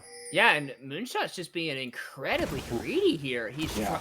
He knows that this lane is basically doomed for him if he keeps losing out on the CS, but it's going to be even more doomed if you die in the process. Zach gets the goop laid on, and Shady Gecko just takes out Moonshot. Reggie spins to win. Shady Gecko gets taken down by the turret. The passive is going to have to get popped, but Sev is here. The Moonfall comes through. Panzora has to flash to get away. The Crescent Strike goes in. Reggie takes him down. That is a 1 for 2 on the top side of the map. Actually, never mind. Shady Gecko's passive was able to proc. He's able to get out of there. Yeah, and I was very surprised they didn't just end up opting to go just straight for Shady Gecko, because, like, you know, we popped his passive, but they wanted to get Panzora and Shady, most likely. They thought that they were able to chain the CC with Cyclone and pick up even more kills there, but a 1 for 1, but still, like, this top lane matchup is just not going the way that game 1 went here for Moonshot. You know, especially because we kind of saw the blueprint basically laid out by Panzora in this game 1 matchup, but, you know, just not quite able to pilot it the same way. Just made that one mistake diving underneath the tower, and it's costed him basically ever since.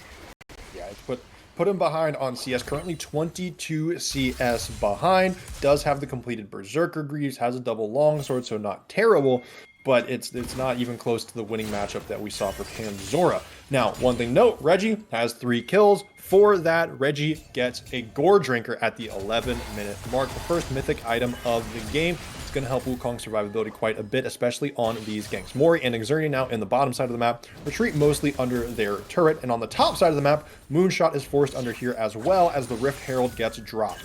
Yeah, that Rift Herald is just going to take the entire tower. Like, it's already gone. And when you have an entire tower down and tower plating as well. Actually, that stun lands on a Mori. Ooh, a phenomenal face breaker. Mori has to commit. The ultimate just barely gets out of range of the set W, so that is a big cooldown burn.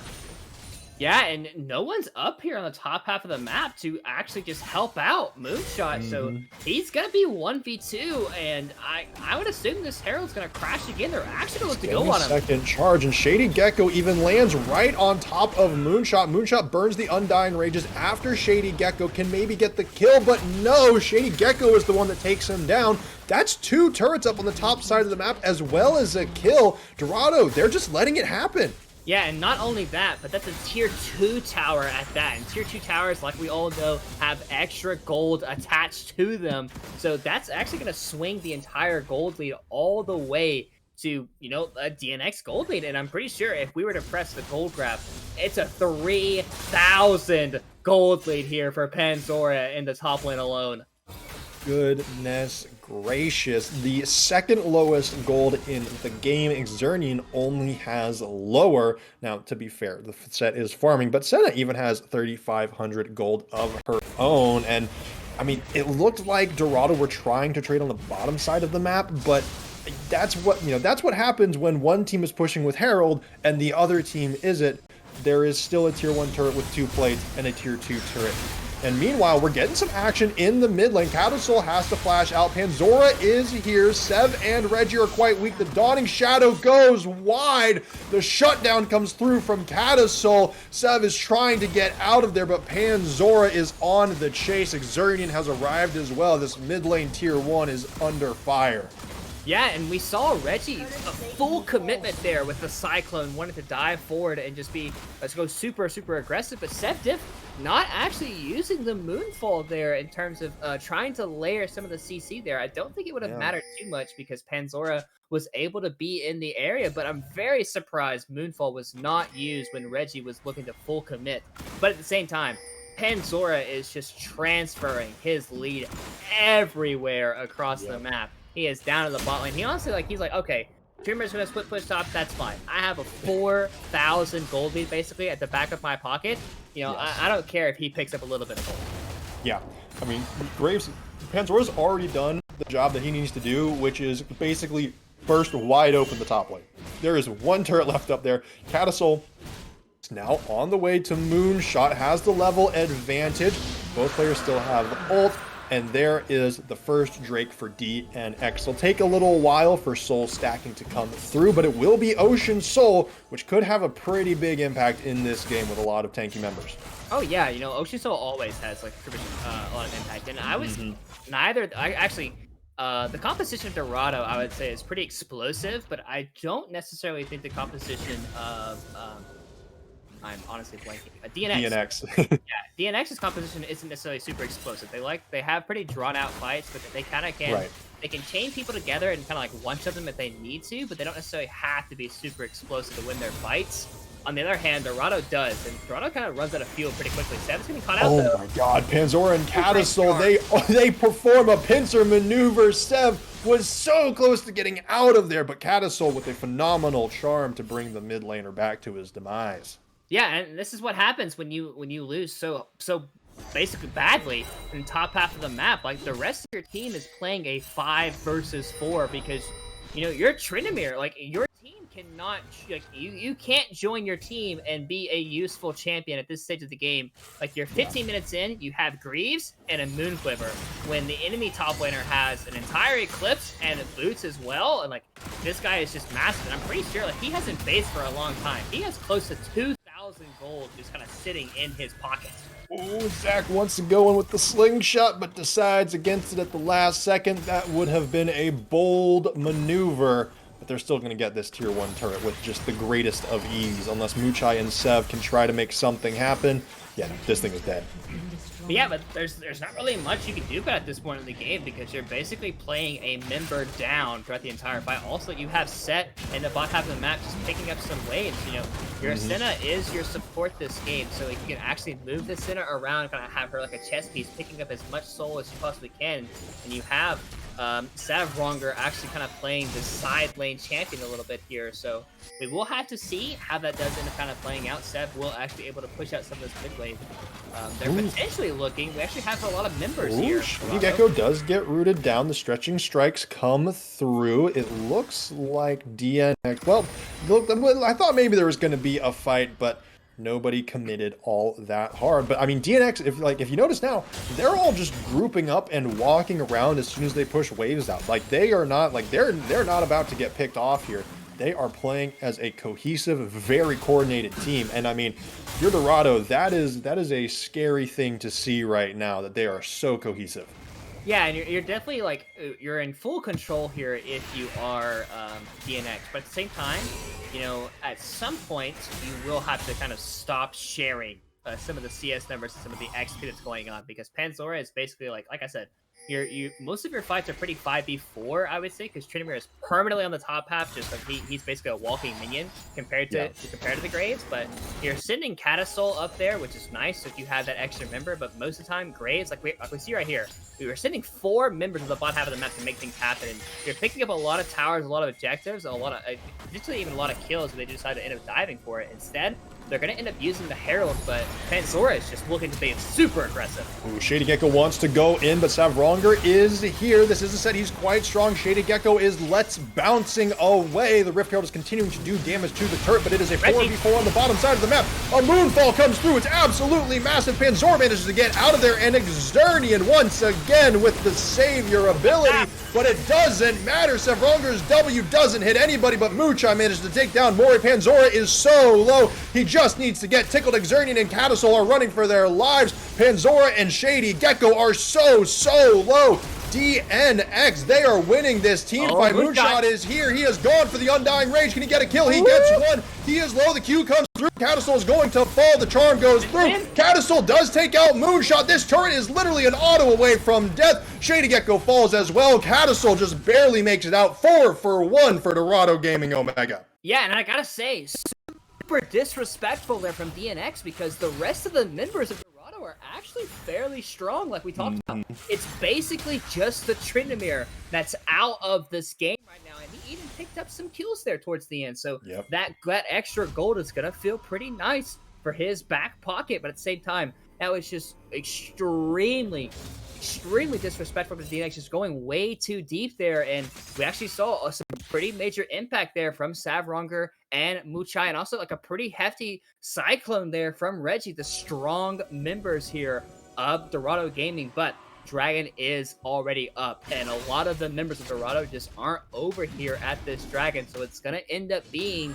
the dragon picked up here most likely, unless Reggie wants to attempt to steal here for this dragon, but he has no current knowledge of this actually being done. I believe there is a ward in the, yes. I think there was a ward that spotted them, but he doesn't, he doesn't even want to do it. There were plenty of them there. They just let it happen, but they don't really take the opportunity to get any cross-map plays. They just kind of push out the mid-wave and move on with it. Baron is going to be spawning here shortly. I don't think either team is really going to be going for that too soon, but I mean, hey, if you're DNX, you start this Drake stacking, you're probably feeling pretty good. I mean, you won a game where the opponent had Mountain Soul, and if you can get Soul and it just turns out the same way, it's just going to be even easier to win. Yeah, and I mean, if you're DNX here, you're obviously still in like complete control of this game, but you know, you hit a slight mishap, I would say, in that bot half of the map. But they should still be the ones to actually still be looking plays. Obviously, Pansora, he's already on 2.5 items. Basically, this guy is definitely on a man on a mission here in this game, and he is constantly looking for fights. And Zach is actually looking. He has the angle. That is a great engage. The root comes through. Muchai is going to fall to Shady Gecko. Sevronger's trying to make something happen. Goes in with the showstopper. That's a lot of grit. The face breaker comes through. So does the W, but it's not enough. Mori takes down the set. They are now moving towards the Baron. Yeah, we're past 20 minutes, so the Baron is up and available for the taking. Reggie is on his Raptors camp, so he is not actually able to be over near this Baron pit, and they actually do have a lot of damage. Graves and Saya do so much damage to this thing. Saya is basically a second smite with her feather pull back to the situation. Reggie is trying to get in the area. Can he pull a hero moment like Shitting did in game 2? No, it doesn't look like he is. Reggie and Sev, they're backing off. They're deciding to instead just go for the turrets. Moonshot is down on the bottom side of the map. Going a little too far. Sev, he might have stayed too long. Overstage, you're welcome. The charm comes through. Dawning Shadow to try to top him off, but it doesn't matter. Catasol now wants to go forward, but the root from the Senna saves Moochai's life. Yeah, and honestly, like that's going to be a really nice influx of gold here, and all just of the ability to push forward this game and accelerate it to a point where DNX is going to be basically in full control of this game now. It's going to be very hard for Dorado to actually play this one out, because like we talked about, if your composition for Dorado falls behind, it's very hard to want to go forward and just kind of push your go buttons, because you're basically going into a fight that you're most likely just gonna lose just due to the fact that you just don't have the gold to support you. Yeah, and like we're already seeing the items come through. That is 2 items on all of the important members of DNX. Not saying Xernean is not important. Xernean is very important and one of the, one of the best supports we have in the league. But it is a Taric. Taric has the ultimate. That's really all you need. But all the carries, the Xayah, the Ahri, the Graves, they have their 2 item spikes. This Zac is super tanky on the front line, and we're just now completing all of those first items for the side of Dorado. DNX, they have the Baron, they're going in with the push. I imagine we're going to start seeing what we saw similarly to game 1, where DNX just slowly and methodically start picking apart Dorado Gaming. Yeah, and this is what DNX is really good at. They're very methodical with their gameplay. They don't particularly make a whole lot of mistakes at this stage of the game. And this is one of the reasons why they're the second seed out of Wednesday's group. They just don't make mistakes at this stage of the game, like we saw kind of out of Dorado in game 2. Like obviously at this stage of the game, like there's not much Dorado can do, but Moonshot is a little bit overstaying, I would say. Could get caught out. Everfrost lands, but Moonshot spins on out of there. That is still the tier 2 turret that falls. Oh, Sev does not get hit by Shady Gecko, but Shady Gecko is still here. Wants to try to make something happen. The blast plant gets hit. Shady Gecko finds his way onto Reggie, and there is the Cosmic Radiance once again from Xernean. That is Jungler down, and Shady Gecko once more goes under the turret, takes down the support. The Senna falls. Set tries to make something happen. A big dunk, a lot of damage, a huge W, but Mori takes down one. A double kill for the Graves. Sevronger did his best, but Set doesn't have a big enough backpack. Yeah, and it's just, there's just so little Dorado can do at this stage of the game when you're down this much gold. These fights are so hard to play out because, like I said, your champions want to go forward into the enemy team champions and try to just brute force your way through them.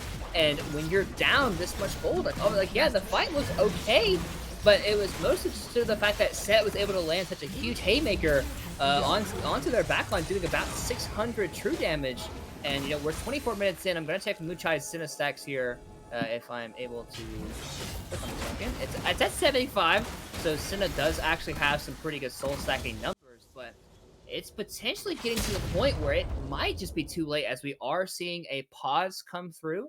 I do believe Reggie's game might have potentially came to a crashing halt, unfortunately.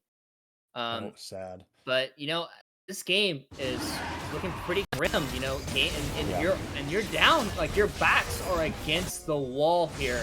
If you are Dorado Gaming, as Oh my god, fun here. It does have Spirit Rush, so if he wanted to get a little bit frisky here, he technically could. But there are 3 members here. Muchai is in the mist. Savronger there as well. Cadisol really thinking about it, not scared at all. Now, don't worry, folks. This happens after a pause. Just hold your breath. Wait for the excitement that's about to come through. The charm lands onto the set. A hard one to take down. The W comes out. That was a lot of grit built up. Savronger is A-okay. And everybody disengages. But that is now soul point for DNX. Yep, and if you're DNX, you're basically just kind of waiting for that Baron to spawn in about 2 minutes time. And if you're Dorado Gaming, you are trying to come up with a plan to figure out how to win that fight at Baron. Because if you take a fight beforehand, you are most likely going to lose it. So the reason why you kind of want to fight around the Baron is because most likely the Baron will be applying obviously its own damage debuffs that Baron does apply, and the enemy champions are going to be taking some damage from that Baron buff as well. So you do have a slight chance of a fight. And also, like we saw in Game 2, Shady Gecko came up with a huge Baron steal. Yeah. Basically completely turning the game over.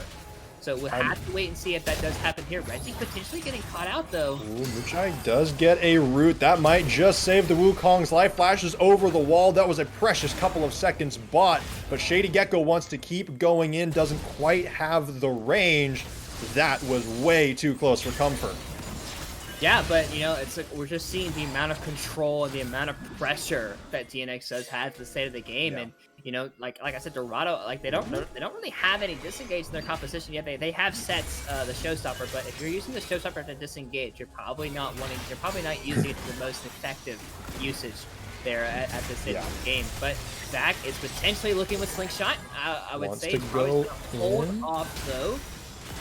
Look for the combo of Exernian and Shady Gecko. You can tether the Zac and the stun can layer through it. Look, here it goes! Ooh, that is a change of direction at the last moment. The exhaust comes through onto Shady Gecko, but just as you were saying, Exernian is the combo piece. Savronger tries to take Mori out of the fight, but Panzora takes him down.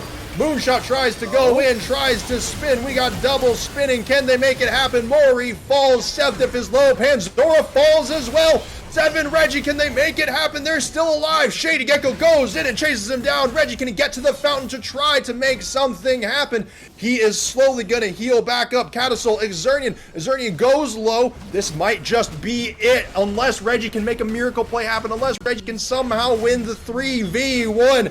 DNX, this might be a series too late, but they are ready to take down Dorado Gaming 3-0. Reggie, he's still here. He's not even hitting. He's waiting, and DNX, they are hitting the Nexus. They are here. They are ready to dominate Savronger and Muchai. They have arrived, but the Nexus is low. Only a few more autos. DNX take down DGO in 3-0 fashion.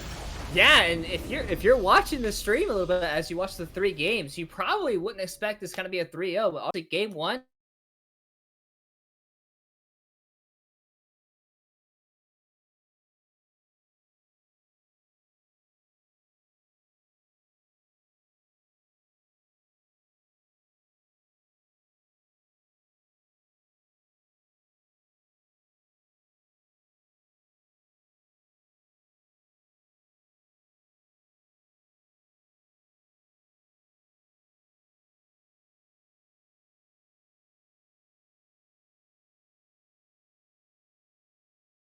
Their momentum from the second half of the great, and controlled mainly I by think we can definitely say shout out to Panzora in the top lane. Won the Tryndamere into Graves matchup, also wins the Graves into Tryndamere matchup. A just phenomenal play from one of, if not the best top laner in the CCS at the moment. Don't let Puff Zone know I said that. Yeah. Ludi. I'm not sure, but everyone in chat is saying we are muted. Are we good now? Oh, nice. We're Hello, good to go. everybody. We're good to go. Yeah. Hello. Yes, yes. I know Okay. you Yeah. all love to hear our wonderful voices. Yeah. But Ryan, continue. Unfortunately, you didn't hear the initial part of that, but basically all I was saying was DNX was in complete control of game one. The game was utter just crushed by that one. They were in full control. Game two was the exact opposite. Dorado, complete control all the way through until 25 minutes when we see a Baron steal from Shady Gecko coming through, as well as securing the Elder Dragon as well after Reggie got caught out. And they were Yeah. able to just see this the complete control coming through afterwards of that game was the complete momentum shift of that game, and they were able to take that into a game three victory here. So, a really solid job there by actually, by DNX by saying, hey, like we didn't let game two phase us whatsoever, and they're able to just come out with a 3-0 victory. Yeah, and then, kudos to I don't know, honestly, after last week, we said it before, Dorado, they're playing with house money. Nobody expected them to even get this far. So I do want to say congratulations to them. They surpassed everybody's expectations, at least for Yeah. that first series. I think for this one, people might have been hoping they might have had to just huffing the copium just a little bit on the Cinderella story, but DNX, they put their foot down and said, all right, no, we're second seed for a reason. We are Yeah. making it to conference finals and nothing is getting in our way. Yeah, and not only that, but an update for how CCS2 went. I do believe Hard Hat Zone also 3-0 TA Light as well. So it is going to be that rematch of week 9 between Hard Hat Zone and DNX. And that is going to be a banger of a series. Yeah, it went to 3 games, week 9. I fully expect it to go the distance next week. And I mean, I'm gonna be honest, but I think those Thursday folks might need to be a little bit scared. These teams are looking strong, but I do also want to shout out DNX's drafting.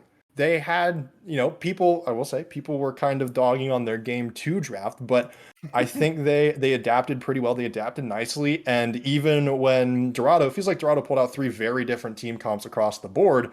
DNX was able to they always just went back to kind of doing their style, even after game 1, where they changed it up and showed that they have more than just Panzora hard carry or else we lose the game. Yeah, I huge credit to DNX in this series. Honestly, I think in game 2, like I don't even think I actually personally like a lot of the champions they ended up picking. They had the Poppy into multiple dashes coming through. I think it was just mostly that they were just not making the correct early on decisions as the game kind of went on. Mhm. Unfortunately for them, so it was, I would say, a bit more like piloting errors instead of like quote unquote champion errors, because we saw the overall Yes. effect that those champions like the Darius and the Poppy were able to have as the game went on, because they were able just to soak up so much damage. And like you mentioned, that ability to play with multiple styles coming through for this DNX team is going to be extremely important, especially against a team like Hard Hat Zone, because week 9 of that set, Hard Hat Zone did not have alternative in the mid lane playing against them, and Hard Hat Zone still won 2-1. And I'm pretty sure Hard Hat Zone has not even dropped a game with their main roster yet. So we will see if DNX will be able to be the first ones with their full roster to take a game from Hard Hat Zone. Well, I am excited. It should be some good League of Legends, but we will have an interview with Exernian from DNX here in just a moment. Don't go anywhere. We will be right back.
Hello, everybody, and welcome back to the winners interview. DNX have just taken down Dorado Gaming Omega in 3-0 fashion, and we have support Exernian, essentially best Tarek player in Plat League ever anywhere, just absolutely popped off. So, Exernian, congratulations on the win. Y'all won in 3-0 fashion. Dorado were talking smack, saying they were gonna outdraft you. What was your prep like coming into this match? So much prep. After we lost to Hard Hat Zone, it was a lot of like, okay, guys, we really gotta hit the books again and really, yeah, really start theory crafting some stuff. Mhm. I actually only played Tarek like once with the team, but I was like, you know what, guys, have some faith. I never ever played Tarek. That was like my third or fourth time Tarek. Okay, just go easy on me, Tarek fans. I'm sorry, but yeah, it was a lot of just, okay, guys, what are they gonna pick? We were actually anticipating them picking Ari, Yeah. especially that first game when we took red. They showed a really high Ari prio, especially against TA Knight. Mhm. So we were kind of expecting them to take it. But then I was like, you know what, Catasol, you like Ari? Okay. Just Yeah, gifted it to him. yeah, and Catasol, especially for your guys' team, has definitely been the type of player to just be very open to picking his mid lane champion very, very often in drafts. Is he just that confidence in those like couple of champions that he has in his pockets, where like if he picks them, he is going to be the rock for your team, or is it just because like you guys feel just that much confidence in him that he is going to perform with that early pick of draft no matter what? Pretty much what you just said, like in the ladder. Like you said, we are always picking him that Ari. Like the dude is just a psychopath Mhm. on the Ari. Like, I never see him dash away, okay? I'm just saying. I've played with him, like, at least 20 times now when he's playing Ari.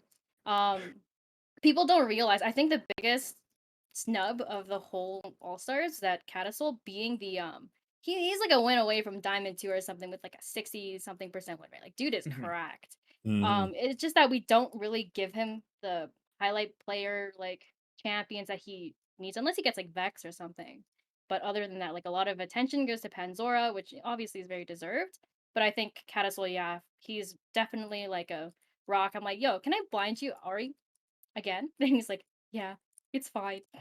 So yeah, I think big credit to him for sure. He's just, I mean, also shot calls a lot. He is always like, why I love giving him Aries because you play off charms, and he's like on me, and then he just hits like this crazy charm, dashes forward like the psychopath he is, and it just goes in from there. Especially game number 2, I think that Ari pick got so much value from the fact that like one charm ends that game, right?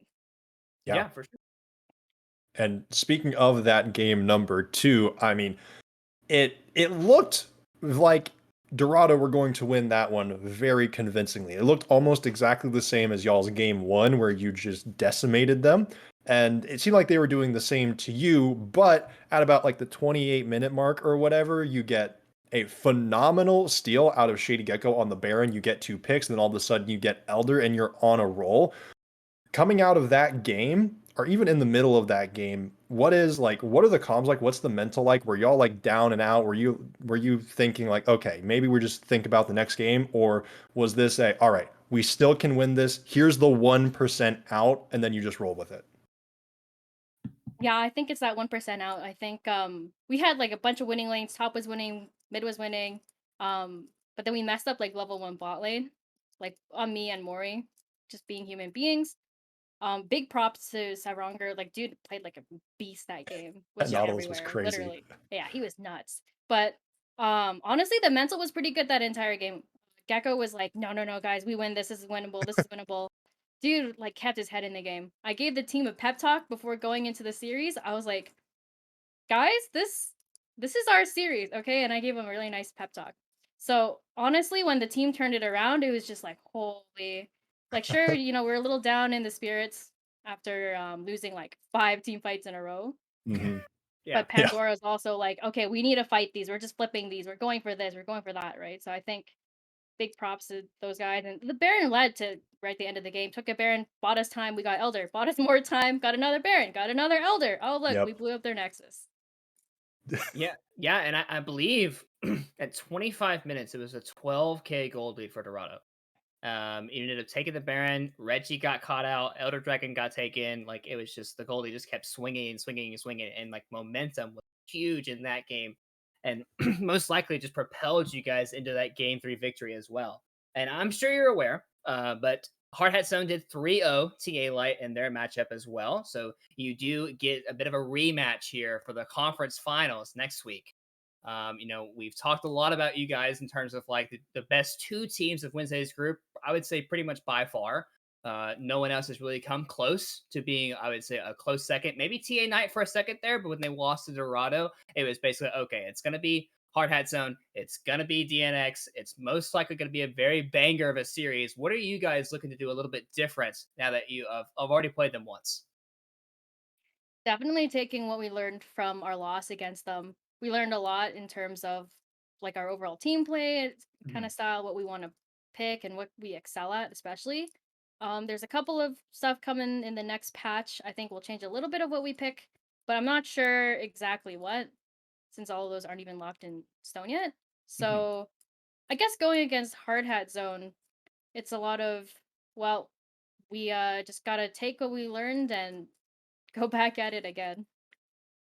Indeed, but I mean, hey, that's the way to do it. I will say it's hard to beat the same team twice in a row in a series. So might give you all a little bit of an advantage. But that all being said, you have the conference finals. Maybe I'm asking you to look a little bit too far ahead, but I'm sure you said you're starting to do prep. Have you started scouting out any of the Thursday teams, primarily cough cough, Goldfish Gaming cough cough, if you potentially make it to the general CCS finals?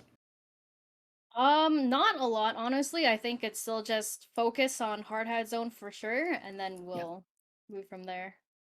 But yeah, Goldfish is scary. I'm scared of the Thursday bracket. When I did my predictions, I was like, okay, Goldfish 3-0, 3-0, okay. And then everyone else, I'm just like random number generator. Amazing. Well, with that, once more, I will say congratulations, Exernian. The team performed really, really well. You showed a lot of grit, a lot of excitement for this game. I'm excited for the series next week. I'll be watching from my couch for that one, but that will be a-okay. Do you have any final words to all the fans at home?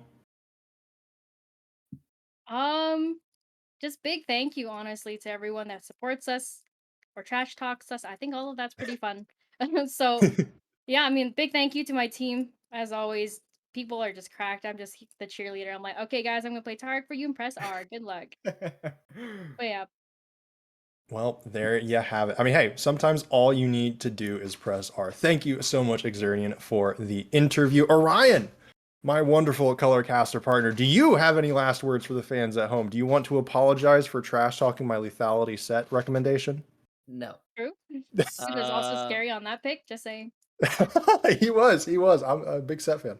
Yeah, obviously, I'm super excited. Next week is going to be a pretty banger of a series. Hopefully, we get a pretty similar turnout as we did in this week's. Definitely some appreciate every single one of you coming and watching the stream. We hope that we are able to get some of you guys coming back through. Hopefully, it's obviously the last time these guys played, it was a 3-game set. Ended up going 2-1 to Hard Hat Zone. So hopefully, it's going to end up being another 5-game worthy series. It's going to be a very fun one to watch. Indeed. I know I'm excited to not go to bed until 2 in the morning next week. I hope all of you are as well. But for all of us here at CCS, me and Orion, the teams, the players, Ludi Yolo, our wonderful producer, thank you so much for coming out and watching. Be safe, be smart, make wise decisions, and farewell.